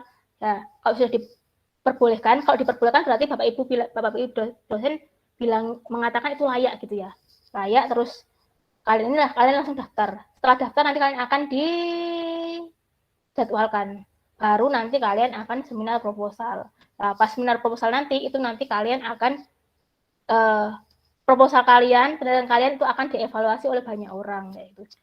Itu nanti juga memungkinkan revisi gitu kan. Memungkinkan revisi karena ya itu tadi semakin banyak kepala, semakin banyak masukan dan mungkin kalau namanya dosen penguji pasti nguji ya. Nguji itu bukan berarti dosen penguji nggak ngerti loh, bisa ngerti tapi cuma sengaja tanya karena namanya juga nguji gitu kan. Tapi ada yang dosen itu nggak ngerti gitu kan, dalam artian karena emang fokus penelitiannya itu yang tahu itu peneliti, ya biasanya bapak ibu penguji cuman ini kayak menanyakan mungkin dari basic dulu gitu kan, kok bisa gini biasanya tanyakan seperti itu kayak gitu. Atau mungkin bahan tulisan kalian tuh ada yang nggak konsisten jawab habis A B gitu kan, ada yang nggak langsung tanya kok ini nggak konsisten gitu, ada yang langsung tanya pengertian buku itu apa sih gitu kan, kalian jawab ini, terus kemudian di bagian lain kalian menyebutkan pengertian buku itu beda gitu kan. Nah itu jadi anak ini paham nggak sih, jadi agak gitu, terus yakin gitu, jadi diyakinkan kan, itu yakin nggak sih, itu memastikan bahwa kalian nanti karena kalian paham apa enggak gitu.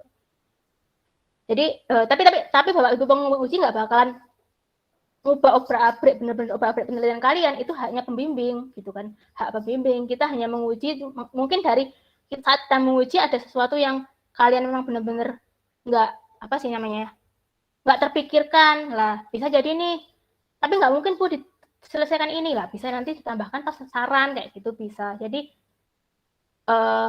ya itu tadi untuk penelitian nanti apakah nanti rombak total atau apa, itu haknya pembimbing. Penguji hanya menguji gitu ya, menguji kalian gitu, layak apa enggak gitu kan.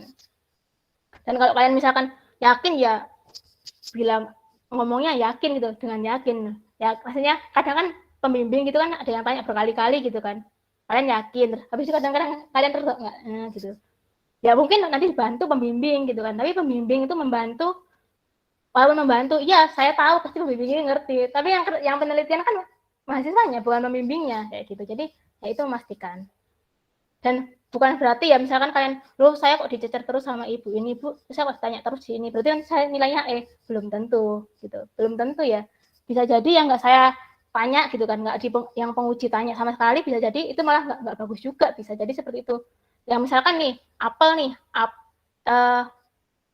membuat cara mati apel gitu kan, itu kan sesuatu yang umum, mau diuji apa, uji ya gitu-gitu aja, tanya gitu aja gitu kan, cara menumbuhkan apel gitu ya, udah ya cuman gitu aja. Kemudian di situ ada namanya studi kasus lagi, cara menumbuhkan apel satu pohon bisa bentuknya bermacam-macam kayak gitu ya, gimana caranya kayak gitu.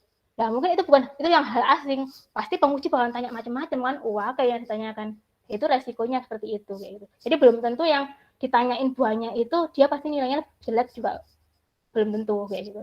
Tapi belum tentu juga bagus ya, tergantung juga gitu ya, seperti itu. Jadi jangan ini ya, pokoknya ya yang penting kalian maksimal lah, berusaha maksimal kayak gitu, semaksimal mungkin pasti bisa lah. Kalau dikerjakan dengan sungguh-sungguh serius pasti bisa selesai kayak itu. Jangan berpikir nanti bisa molor, kan masih bisa iya, tapi eman loh, sayang loh kalau kalian molor. Sekarang ngelamar kerja aja ada waktunya gitu kan, ada batas usianya kayak gitu. Nah itu sayang, molor 1 tahun nanti kan akan molor lagi ya, namanya rezeki Bu ya terserah sih kayak gitu kan, tapi kan kita juga harus mengantisipasi itu kayak gitu. Kemudian itu tadi ya, habis kita bimbingan, kemudian kita daftar udah sempro, kemudian nanti kita revisi kalau sudah oke, nanti kita cek, nanti ada pemberitahuan bahwa sudah diterima proposalnya kayak gitu, udah revisi selesai, kalian baru mengerjakan bimbingan. Pas bimbingan skripsi juga sama, nanti kalian melakukan bimbingan, dosen mengisi bimbingannya, kemudian nanti kalau kalian sudah menyelesaikan revisinya, nanti dosen pasti akan memastikan, mengklik ya di Monita itu sudah oke. Kalau sudah oke, kalian bisa daftar skripsi. Setelah daftar skripsi, dapat jadwal, kalian langsung sidang skripsi yang waktunya lebih lama daripada skripsi. Di situ dosen lebih leluasa tanya karena sudah ada hasilnya gitu kan. Kayak gitu. Mungkin pertanyaannya nggak langsung di penelitian mungkin ada yang di luar yang kalian teliti, tapi yang di luar kalian teliti biasanya emang basicnya.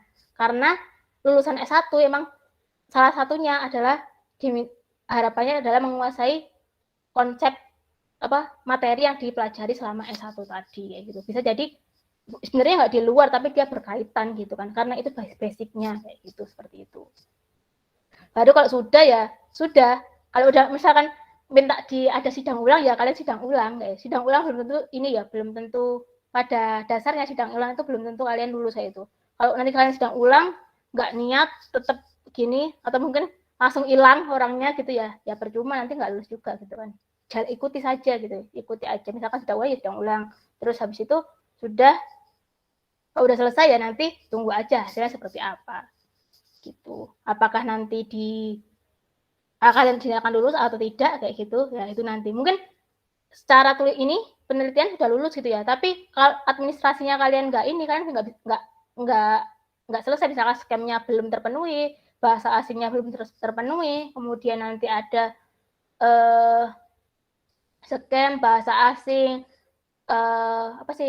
tanggungan perpustakaan, tanggungan lab ada yang belum terpenuhi, ya belum terselesaikan ya kalian pasti akan di hold gitu, kalian nggak dinyatakan lolos yudisium gitu, harus nunggu lagi semester berikutnya untuk wisudanya aja. Kalau udah lulus ya jadi kayak ijazahnya di hold aja, disimpan gitu kan, kalian belum dinyatakan lulus tapi nanti kalian nggak usah tugas akhir lagi, tapi semester berikutnya kalian akan baru kalau sudah selesai, udah administrasinya udah, baru kalian nanti bisa ikut wisuda seperti itu. Ya, cara agar tidak mendapatkan banyak revisi pada tugas akhir. Ya itu tadi, kalian harus benar-benar menulisnya itu sesuaikan dengan kaidah penulisan ilmiah, bahasanya baku, runtut, konsisten. Kalau perlu minta teman buat review kayak gitu. Jadi kalian juga harus baca bolak-balik, minta teman untuk mereview untuk memastikan bahwa teman-teman paham dan enggak, jangan langsung tanya udah paham sudah, bukan gitu. Coba uji mereka apakah mereka benar-benar paham kayak gitu. Coba ya seperti itu. Nanti di situ ini akan sebenarnya berusaha ya. Kalau saya ngomong nggak ada revisi sama sekali, itu saya bisa katakan impossible ya, nggak mungkin gitu. Pasti ada revisi kayak gitu. Walaupun itu sedikit gitu kan, tapi setidaknya meminimalisir kayak gitu. Jadi kalian bisa tanya ke teman-temannya. Kemudian kalau saya nggak tahu Bu untuk penulisan ilmiah itu seperti apa kayak gitu, bahasa Indonesia seperti apa, kalian bisa buka nih buku bahasa Indonesianya kayak gitu, menulis apa kayak gitu. Mungkin yang ada di ranah Medpen, kalian pelajari nih Medpennya seperti apa kayak gitu. Terus harusnya formatnya di UISI itu seperti apa ya, kan ada tuh ya format yang sudah yang ditentukan gitu ya, di Gapura itu sudah ada kayak gitu. Mungkin itu masih umum ya, tapi yang kalau khususnya kalian bisa tanya nih, gampangannya tanya ke perpus gitu kan, yang bagus itu seperti apa ya, itu coba nanti. Yang biasanya banyak revisi, yang bikin banyak revisi itu ya kalian itu yang paling simpel aja, typo, terus nulisnya itu nggak jelas titik komanya, terus kemudian tata bahasanya yang biasanya itu kurang bagus, kemudian karena copy paste dan diparafrase gitu ya, kadang bahasanya berubah atau kadang nggak konsisten, karena ini satunya ngambil dari paper ini, satunya ngambil dari paper ini, jadi nanti nggak konsisten kayak gitu. Yang satunya papernya mengenai pengertian apel adalah buah yang manis kayak gitu kan, yang lainnya apel adalah buah yang ada rasa manis sampai ini kayak gitu ya, misalkan ada yang asam sampai manis kayak gitu. Nah, pengertian apel rasanya manis itu kalian ambil. Terus kemudian di tempat yang tadi itu kalian ambil fokusnya ke menentukan apakah apel ini manis atau enggak. Nah, kayak gitu nanti kan nggak cocok gitu kan. Ngapain harus tentukan manis atau enggak? Toh tadi pengertiannya sudah mengatakan bahwa apel itu manis kayak gitu. Jadi kalau mau ngambil jangan langsung di copy paste, mau gabungkan juga harus dibaca, terus ditulis lagi dengan bahasanya sendiri kayak gitu. Jangan sampai itu tulisan dapus itu ya sering gitu kan, karena pakai Mendeley, masukkan aja gitu kan, langsung keluar. Nah ya, yang salah bukan komputernya, yang salah yang input kan gitu kan. Komputer kan hanya sesuai yang diinputkan ke situ gitu kan. Kalau udah ya udah kayak gitu. Itu kan bisa diedit juga gitu kan. Terus nulis referensi seperti apa, ya itu juga harus dicek. Kalian bisa, kalau misalkan kalian yang mungkin yang belum tugas akhir ya, setiap sempro gitu kan, coba dicatat aja yang direvisi Bapak Ibu dosen itu apa sih, minimal dari penulisan dulu, penulisan gambar, titik atau apa, atau tanya ke Mbak tadi revisi apa, itu catat dulu semuanya. Dan pastikan nanti penelitian kalian itu tidak ada yang seperti itu. Seperti itu. Jadi nggak ada yang salah kayak gitu. Oke. Next. Udah. Ya, ini ada peraturan tentang kualifikasi lulusan S1. Itu ada linknya ya di situ kalau diklik. Jadi ada Perpres ini ya, Perpres nomor 8 tahun 2012 tentang kerangka kualifikasi nasional KKNI-nya. Jadi S1 itu harus apa sih gitu, ada batasannya. Jadi S1, S2, S3 itu beda gitu kan. Kemudian ada peraturan Menteri Pendidikan itu Permendikbud itu nomor 3 nomor 2020, isinya apa? Itu ada di peraturan itu. Oh, waktunya tinggal 3 menit lagi ya. Mungkin bisa dibuka bentar ya peraturannya itu ya. Diklik aja kelihatan nanti. Di situ ada.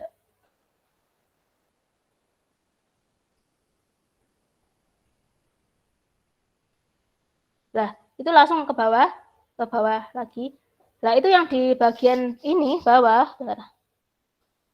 Kok nggak, ini ya nggak kelihatan ya. Oke, ini kacamata saya lagi kotor. Basah soalnya. Panas banget. Oke, itu ada sarjana, itu KKNI-nya level 9. Apa aja sih? Mampu mengaplikasikan bidang keahlian dan memanfaatkan iptek dan pada bidang penyelesaian masalah serta mampu beradaptasi terhadap situasi yang dihadapi. Yang kedua, coba ke bawah terus. Ini bisa dibaca aja sebenarnya. Menguasai bidang ini tadi. Yang tadi, nomor 2 tadi nggak kelihatan. Ya, menguasai konsep teoritis bidang pengetahuan tertentu secara umum, bla bla bla itu ya. Jadi kalian harus tahu konsep dasarnya dulu. Makanya biasanya penguji tanya konsepnya ya. Soalnya kalian harus menguasai itu kayak gitu kan. Terus mampu mengambil keputusan tepat berdasarkan analisis informasi dan data dan mampu memberikan petunjuk dalam memilih berbagai alternatif solusi secara mandiri dan kelompok.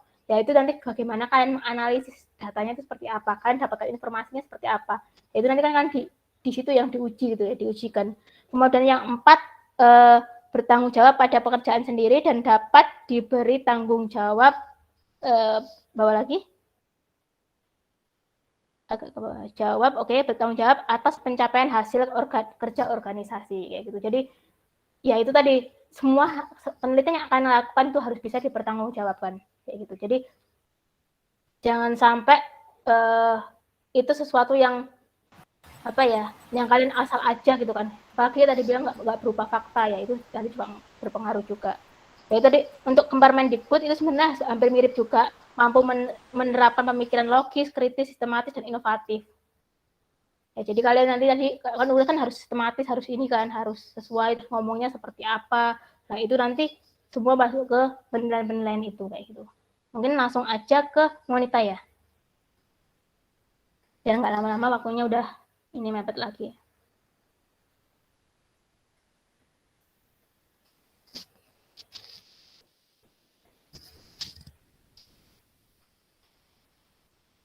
Di Monita. Jadi saya nggak bisa ini ya mempraktekkan Monitanya ya. Coba langsung ke bagian mahasiswa itu. Kalau dosen kalian kayak nggak butuh banget ya. Bentar.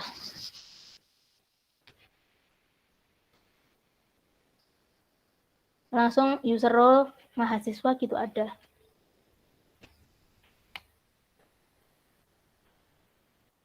ROLE mahasiswa, spasi mahasiswa itu ada kan. Ya, ini saya nggak pernah nyoba soalnya saya nggak pernah jadi mahasiswa sini gitu maksudnya. Jadi saya nggak pernah nyoba. Saya kan sebagai dosen ya udah saya ngikutin dosen gitu. Saya nggak punya akses ke sini. Jadi kemarin saya pengennya itu terus kemudian ya Mbak Alfi gitu. Mbak Alfi kan sudah pernah nih jadi mahasiswa. Jadi nanti kita praktek bareng-bareng gitu kan. Nah, tapi masalahnya nggak bisa akses. Jadi ya udah. Jadi dari ICT nggak bisa lagi gitu. Di sini ada dashboard ini nanti. Di sini kalau kemarin saya baca dia dashboard ini nanti isinya adalah tentang di sini ada tentang proposal, skripsi, ada apa nih? Pokoknya nanti hal-hal yang berkaitan dengan proposal dan skripsi. Kemudian topik, kalau nggak salah itu sebelah kiri. Di sebelah kiri itu ada topik, ada apa, nanti coba kalian buka. Itu topik itu ada tulisan, ada ininya di sisi sininya itu ada topik, ada apa itu ada. Jadi di situ kalau nanti topik itu di situ ada isinya tentang topik-topik yang diajukan sama dosen. Jadi di situ nanti saya yang isi gitu. Saya sebagai dosen misalkan saya punya topik apa gitu, biasanya saya isi di situ gitu ya. Kalau saya nggak sempat ngisi ya paling nanti saya tawarkan siapa yang mau atau ada yang ke saya gitu, saya tawarkan gitu. Diisi di situ lah. Di situ ada topik-topiknya dosen. Silakan kalian pelajari mana yang kalian ambil, silakan diklik kayak gitu. Ke bawah ini topik ya, B topik, terus yang ke bawah lagi. Ya di situ ada topik-topik yang diajukan nih dosen tuh ya. Ya itu kan ada topik ya apa-apa ya, itu nanti bisa kalian pelajari di situ misalkan kalau ada ya. Nah, kalian bisa ambil atau tidak. Di sini saya nggak tahu ya aksesnya di mahasiswa itu seperti apa. Nah itu ada dosen yang di apa sih namanya, judul-judul penelitian dosen itu ada di situ. Itu kalian bisa membaca terus kira-kira mana ya yang cocok sama saya gitu kan. Kalau nggak tahu coba hubungi dosen yang bersangkutan kayak gitu. Kemudian kalian kalau sudah serak gitu itu atau mungkin kalian ada ide sendiri, langsung masuk ke proposal. Jadi kalian bisa mengisi proposal itu, ada menu proposal. Kalau nggak salah itu ada buat baru ya.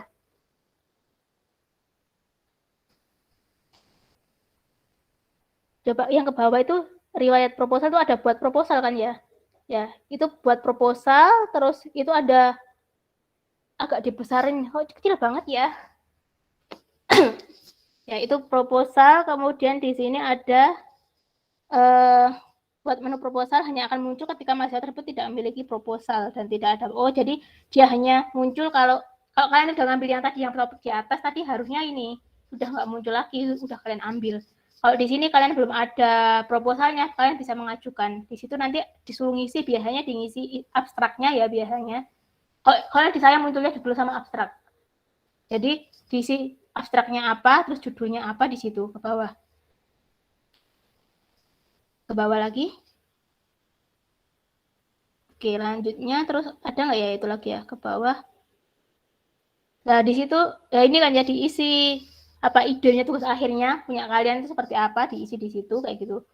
Kalau misalkan tadi nggak di sistem tapi kalian pakai banyak dosen sih tapi nggak di sistem, kalian bisa ajukan di situ, ditulis ide tugas akhirnya apa, pembimbing yang kalian pilih siapa, silakan dipilih pembimbing 1 atau 2. Kalau kalian cuma 1 pembimbing aja cukup ya udah pilih 1 aja kayak gitu kan. Misalkan saya sudah fix ini sama Pak Yoga, saya sudah fix ini sama Bu Catur, sama Bu Brina aja ya udah masukkan.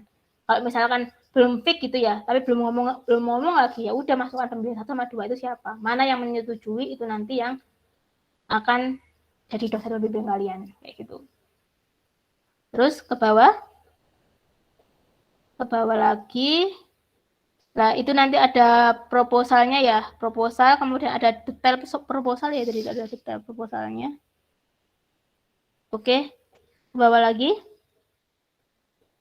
Nah, ini detail proposal secara detailnya. Nanti kalian di situ bisa lihat pembimbing mana yang menyetujui, yang sudah menyetujui atau tidak, kayak gitu. Kalau di situ ada yang menunggu, misalkan sampai hari udah mepet nggak ada yang persetujuan, coba hubungi beliau kayak gitu. Beliau ini sebenarnya nolak atau menyetujui kayak gitu. Setidaknya ada 1 pembimbing minimal. Kalau mau ada pembimbing ya pembimbingnya sampai 2. Pastikan itu ada disetujui. Kalau belum setuju ya coba tanyakan. Ingat ya jadwalnya ya ada waktunya kayak gitu.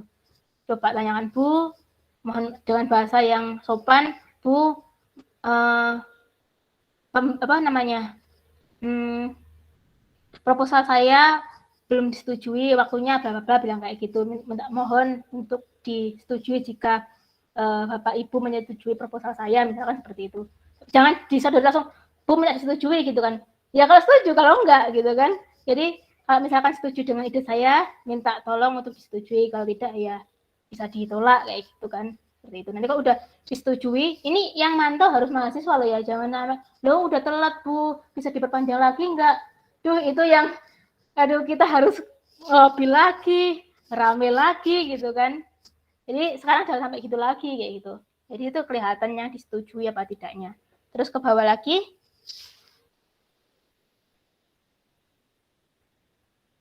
Draft proposal ya, di sini kalau sudah setujui nanti kalian akan masuk ke halaman ini, draft proposal ini. Nah, di sini nanti kalian mulai proses pembimbingan. Jadi kalian bimbingan dengan dosen pembimbing gitu ya. Kalian bisa menemui beliau kalau offline gitu kan. Mungkin bisa lewat Meet, misal WA gitu. Kalau saya WA, misalkan saya nggak Meet gitu ya, lihat WA nggak apa-apa, itu termasuk bimbingan juga. Yang penting jangan nggak ada kabar sama sekali sampai 1 semester. Baru Bu, ini gini, saya udah lupa kalian bahas apa kayak gitu ya. 1 semester loh ya, kayak gitu kan. Jangan sampai seperti itu. Jadi ini jadi bimbingan. Nanti di situ ada nih bimbingan apa, misalkan ada revisi, ada pilihan revisi apa gitu kan. Nanti kalau misalkan sudah direvisi, saya kok yang ini saya yang ngisi ya. Nanti kalian bisa mantau di situ. Saya yang ngisi, kemudian kalau sudah saya klik juga ke bawah lagi. Ada ininya, ya ini ada apa nih? Judul, kok masih ada judul abstrak ya? Oh, ini daftar sidang ya ini. Ya, jadi kalau sudah tidak ada tanggungan pembimbingan gitu ya. Jadi sudah pastikan tidak ada tanggungan pembimbingan sudah. Kalau masih ada tanggungan pembimbingan gitu ya, coba tanya ke dosennya kayak gitu. Misalkan dosennya sudah menyetujui gini, oh nggak apa-apa silakan daftar gitu kan. Tapi kok saya nggak bisa ngeklik Bu Biahnya di situ Bapak Ibu dosen lupa belum nyentang gitu ya, bisa belum ngetok palu untuk menyetujui revisinya. Kalau sudah nanti kalian bisa masukkan judul itu, abstraknya sama proposal yang sudah fix untuk daftar di sidangnya kayak gitu. Terus ke bawah, teman-teman ini sudah tahu semua kan yang sudah ini. Ya nanti di daftar bimbingan itu nanti kalau misalkan daftar sidang ya nanti kalau misalkan ini disetujui oleh pembimbing nanti ada approval-nya itu daftar sidang. Jadi kalau misalkan nggak setujui ya nggak ada. Jadi kalau di saya ya nanti misalkan sudah saya setujui itu ada tulisannya disetujui udah nggak draft lagi. Kemudian di situ ada nggak tahu ada tulisannya proses penjadwalan. Nanti kalau sudah nanti yang jadwalkan akademik yang jadwalkan nanti di situ kalian akan tahu jadwalnya kapan. Ke bawah harusnya ada. Nah ini ada kan menunggu sidang. Datangnya kapan waktunya? Ada proses penjadwalan, terus nanti kalau sudah ada tulisannya menunggu sidang, jadwalnya apa, ruangannya apa, waktunya kapan, pengujinya siapa, penguji 2-nya siapa, 1, 2-nya ada, di situ sudah ada semua. Kalian tinggal nyiapkan kayak gitu. Link Meet-nya juga biasanya sudah ada juga harusnya. Terus ke bawah hasil sidang ini hasil sidang proposal ya, tadi masih di proposal ya. Nah, itu nanti ada. Kalian kalau di sini kalian menunya cuma ini aja ya. Kalau di saya nanti banyak. Di situ ada keputusannya bahwa ini nanti kalian harus revisi dulu nih. Revisi terus kemudian kan sidang tadi kan ada seminar proposal tadi kan sudah ada revisi ada apa gitu ya. Nanti kalian revisi ke ini kalau misalkan penguji 1, penguji 2, pembimbing udah fix nanti akan disetujui. Jadi otomatis nanti hasil sidangnya kalian bisa disetujui dan lanjut ke pengerjaan di skripsinya. Ke bawah lagi. Ke bawah. Nah, ini kok masih bimbingan proposal. Ke bawah. Oh, ininya lognya ya, historinya ya. Oh ya, historinya, cuman history aja sih. Oke. Terusnya ke D, skripsi. Nah, di skripsi ini pertama harusnya kalian ini ada detail skripsi, sendiri, terus di bawah ada lagi, coba. Nggak bisa mencoba nih masalahnya. Nah, di situ harusnya sudah ada data skripsinya ya, harusnya ada file skripsi itu ini. Lihat bimbingan skripsi dan dapat kompil untuk mendownload skripsi mahasiswa. Ini punyanya mahasiswa apa? Ini ya, dosen ya, bener ya mahasiswa tadi ya? Mahasiswa dapat melihat perkembangan detail skripsi dengan menekan lihat detail skripsi apabila ingin melihat langsung perkembangannya dari bimbingan yang dilakukan dapat dengan menekan tombol yaitu nggak tahu apa itu ya lihat bimbingan skripsi dan terdapat tombol untuk mendownload skripsi mahasiswa. Oh oke. Ke bawah lagi cuma detailnya aja ya itu ya. Terus ini yang apa ini selanjutnya ada lagi terus ke atas tampilan nggak kelihatan tampilan dan juga alur dari sistemnya sama detail proposal di antara memiliki kesamaan dengan detail proposal di antaranya detail skripsi, daftar sidang, penjadwalan sidang, menunggu sidang dan hasil sidang. Oh berarti yang ini selanjutnya sama kayak tadi ya. Jadi nanti detail skripsinya sudah ada, nanti kalian juga proses pembimbingan, saya yang mengisi ya bimbingan, kalian akan bimbingan skripsi, kemudian saya yang mengisi, itu nanti saya yang mengisi, kemudian nanti kalau ada daftar bimbingannya kan nanti, persis kayak proposal tadi ada daftar bimbingannya, kalau sudah bimbingannya, revisinya sudah selesai kan nanti kalian bisa daftar sidang. Tapi untuk pastikan daftar sidang itu kalian harus bilang dulu harus fiksasi dulu ke dosen pembimbing kalian bahwa kalian sudah siap untuk sidang atau tidak kayak gitu, udah diperbolehkan untuk sidang apa tidak ya. Setelah itu nanti kalian daftar sidang, terus kalian ada nanti penjadwalan juga, terus menunggu sidang sama seperti tadi, kemudian hasil sidang. Nah di sidang ini, hasil sidang nanti itu nanti kita sebagai dosen nanti men-input nilainya gitu ya. Jadi proposal itu hanya untuk memastikan bahwa kalian siap untuk melanjutkan ke penelitian selanjutnya. Kalau skripsi, sidang ini sudah nilai dari kalian. 1 jam bisa jadi 1 jam lebih kalau lagi asik gitu ya. 1 jam lebih, nanti 1 jam lebih, kemudian nanti kalian kita sudah oke, nanti kalau udah fix sudah yudisiumnya sudah gitu kan, yang dari sisi prodi ya, nanti kita akan dosen nanti akan apa sih namanya, mengpublish di situ, nanti kalian bisa melihat nilainya, atau kalian langsung dapat lihat apa enggak gitu ya, atau nunggu akademik dulu baru ada yang pasti nanti yang di daftar Gapura ya, yang daftar nilai kalian A, B, C itu nanti ada semua di situ kayak gitu. Sudah misalkan nilai matkul apa itu udah ada, itu ada semua kayak gitu. Seperti itu. Jadi itu tahapannya kayak gitu ya. Yang penting tugas akhir itu sidang dikerjakan dengan maksimal. Pasti senang loh kalau tugas akhir kita bagus, itu senang banget. Itu hasil kita gitu. Biasanya mau kerja itu yang ditanyakan tuh kemarin tugas akhirnya apa kayak gitu kan, itu suruh jelaskan kayak gitu. Kalau dulu saya itu ini ya saingan bagus-bagusan gitu, kayak nggak tahu, persaingan dulu nggak ketat gitu ya, jadi pengen yang bagus gini.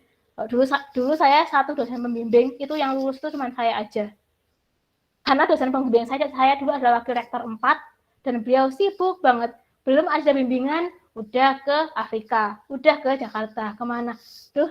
Jadi untuk supaya saya bisa lulus gitu ya, apalagi beliaunya juga profesor dan pengennya bagus gitu ya.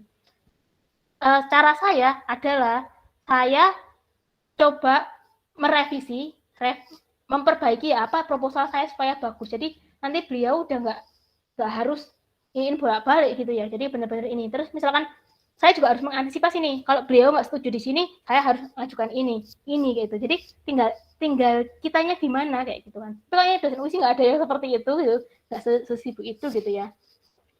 Jadi nanti pas itu udah fix gitu kan. Dulu teman-teman saya mau sidang akhir, saya baru proposal. Ya gara-gara gitu tinggal 3 minggu udah hilang kemana gitu kan. Tapi untungnya saya bisa ngikuti dan akhirnya lulus ini. Sidang skripsi itu besok lebaran sore malamnya itu baru sidang skripsi. Untung dosen pembimbing sama penguji saya orang Surabaya. Kalau enggak nangis saya ya, nggak bisa lulus gitu kan. Jadi seperti itu kan, emang ditinggal sama dosen, tapi saya sudah maksimal gitu, saya perbaiki terus proposal saya, karena dosen saya nggak sempat gitu ya. Terus kemudian saya lihat plan A, plan B, plan C gitu. Kalau sekarang enak kan bisa WA, Pak, Bu, gini-gini. Saya dulu nggak bakalan digubris, jadi di tempat itu yang ini gitu. Jadi biasanya Pak Yoga juga bilang nih ya, skripsi yang bagus adalah skripsi yang selesai.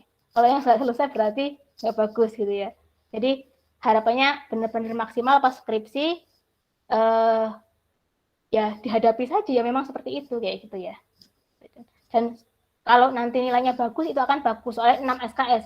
Semakin tinggi SKS-nya, maka nanti akan semakin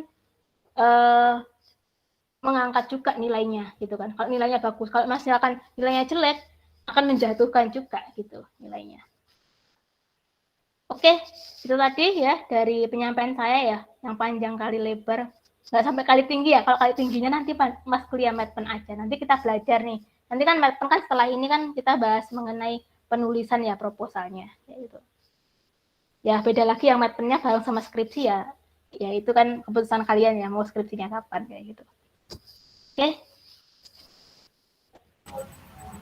Iya, terima kasih Bu Brina sudah menyampaikan materi dengan jelas dan bermanfaat. Jadi bisa saya simpulkan bahwa pada umumnya monitoring tugas akhir di semester 7 dan 8 atau bisa lebih dari itu. Lalu untuk definisi karya ilmiah ada banyak sumber Salah satu definisi karya ilmiah menurut KBBI adalah tulisan yang dibuat dengan prinsip ilmiah. Ciri-cirinya ada 6, ada reproduktif, lalu tidak ambigu, yang ketiga objektif, yang keempat bahasa baku dan penulisan yang tepat atau sesuai PUEBI, yang kelima menggunakan kaidah keilmuan, dan yang terakhir berkohesi dan menggunakan kalimat yang efektif atau tidak bertele-tele. Lalu untuk menentukan ide bisa cari beberapa sumber dan melihat dari laporan kakak tingkat, lalu melihat saran untuk dieksekusi isinya, dan yang paling penting menentukan ide yang harus dikuasai dengan baik materinya. Baik, untuk peserta webinar Monita ini, apakah ada yang ingin didiskusikan lagi dengan Bu Brina atau yang ingin bertanya bisa raise hand atau mengetikkan di kolom komentar.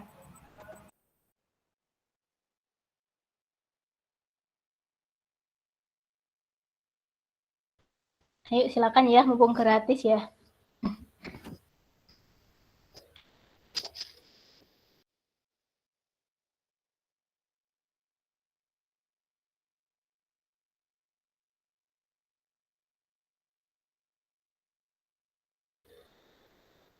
Oh iya, nanti misalkan PPT-nya terus di Monita juga ada panduannya sih. Misalkan kalau misalkan dibutuhkan biar nggak download, mungkin bisa di-share juga ke apa sih namanya teman-teman yang membutuhkan gitu ya, yang pengen dapat itu silakan nanti bisa di-share. PPT-nya juga boleh, silakan.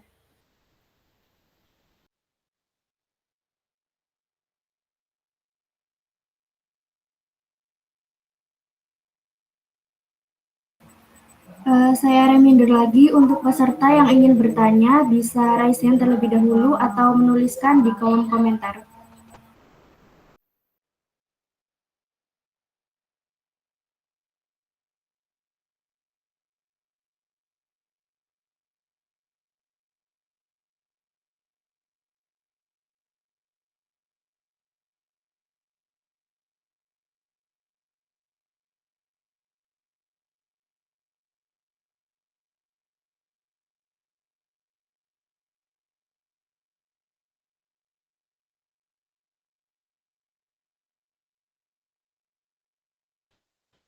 Ya, atau mungkin memang di Medpen udah banyak yang dijelaskan gitu ya, sudah ada PPT-nya, udah ada bukunya, udah saya kasihkan, mungkin sudah ada yang ditanyakan di Medpen, mungkin nggak ini, terus kemudian yang ini ya, atau mungkin belum ngeh gitu ya, dan banyak, mungkin di sebagian besar di sini juga sudah banyak yang ambil skripsi ya, sudah dapat sampai tahap situ gitu kan, sudah tanya-tanya kayak gitu, mungkin dari situ juga ya, mungkin belum ada pertanyaan, tapi apa sih ditunggu aja sampai waktunya ini nanti.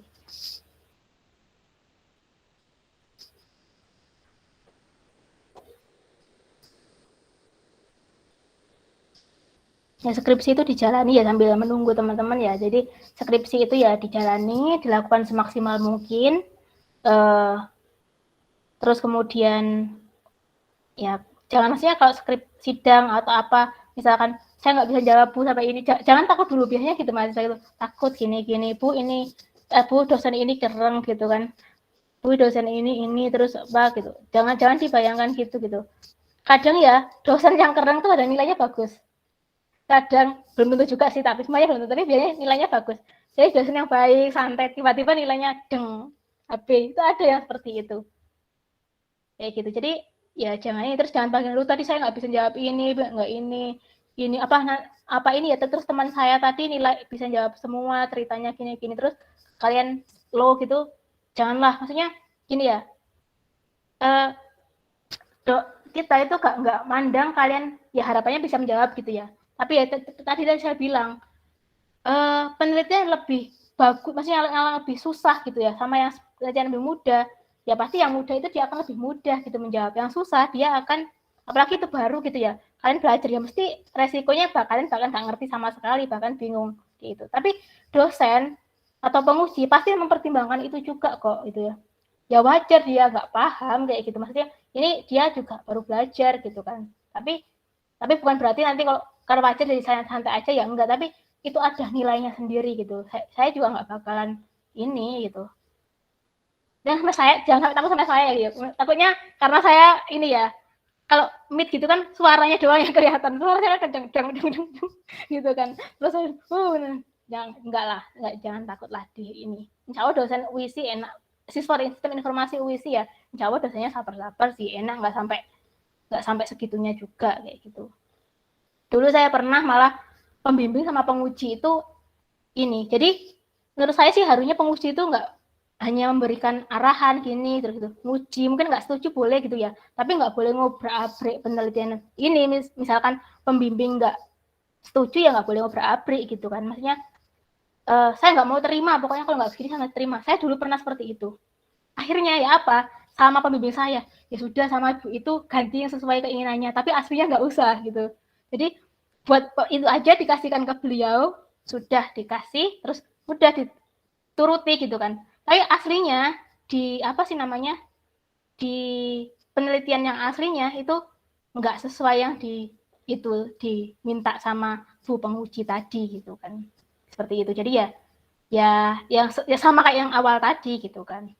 Cuma kadang itu ada yang pembimbing gitu ya, kadang oh iya sih tadi penguji bilang gini ya, kok nggak kepikiran ke saya ya, itu nanti bisa jadi ada masukan juga gitu kan. Tapi yang pasti penguji nggak boleh ngambil wewenang pembimbing kayak gitu.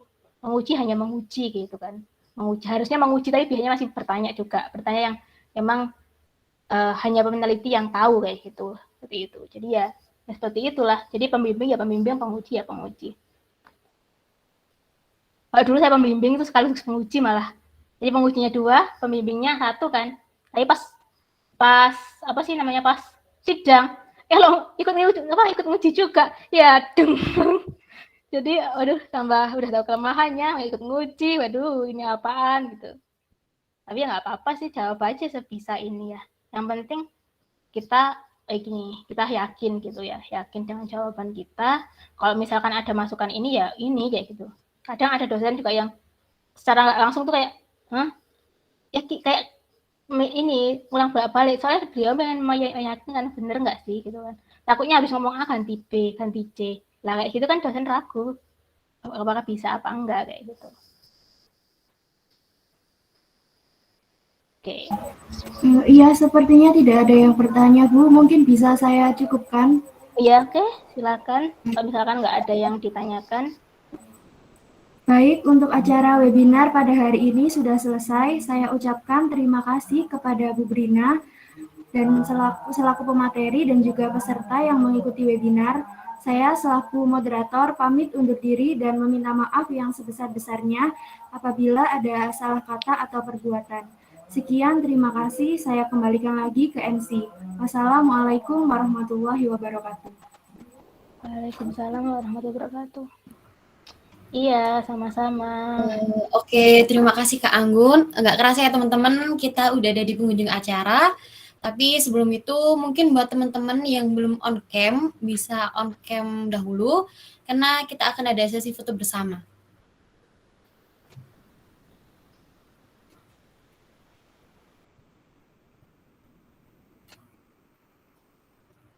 Sembari menunggu teman-teman on cam, buat operator bisa dipersiapkan ya.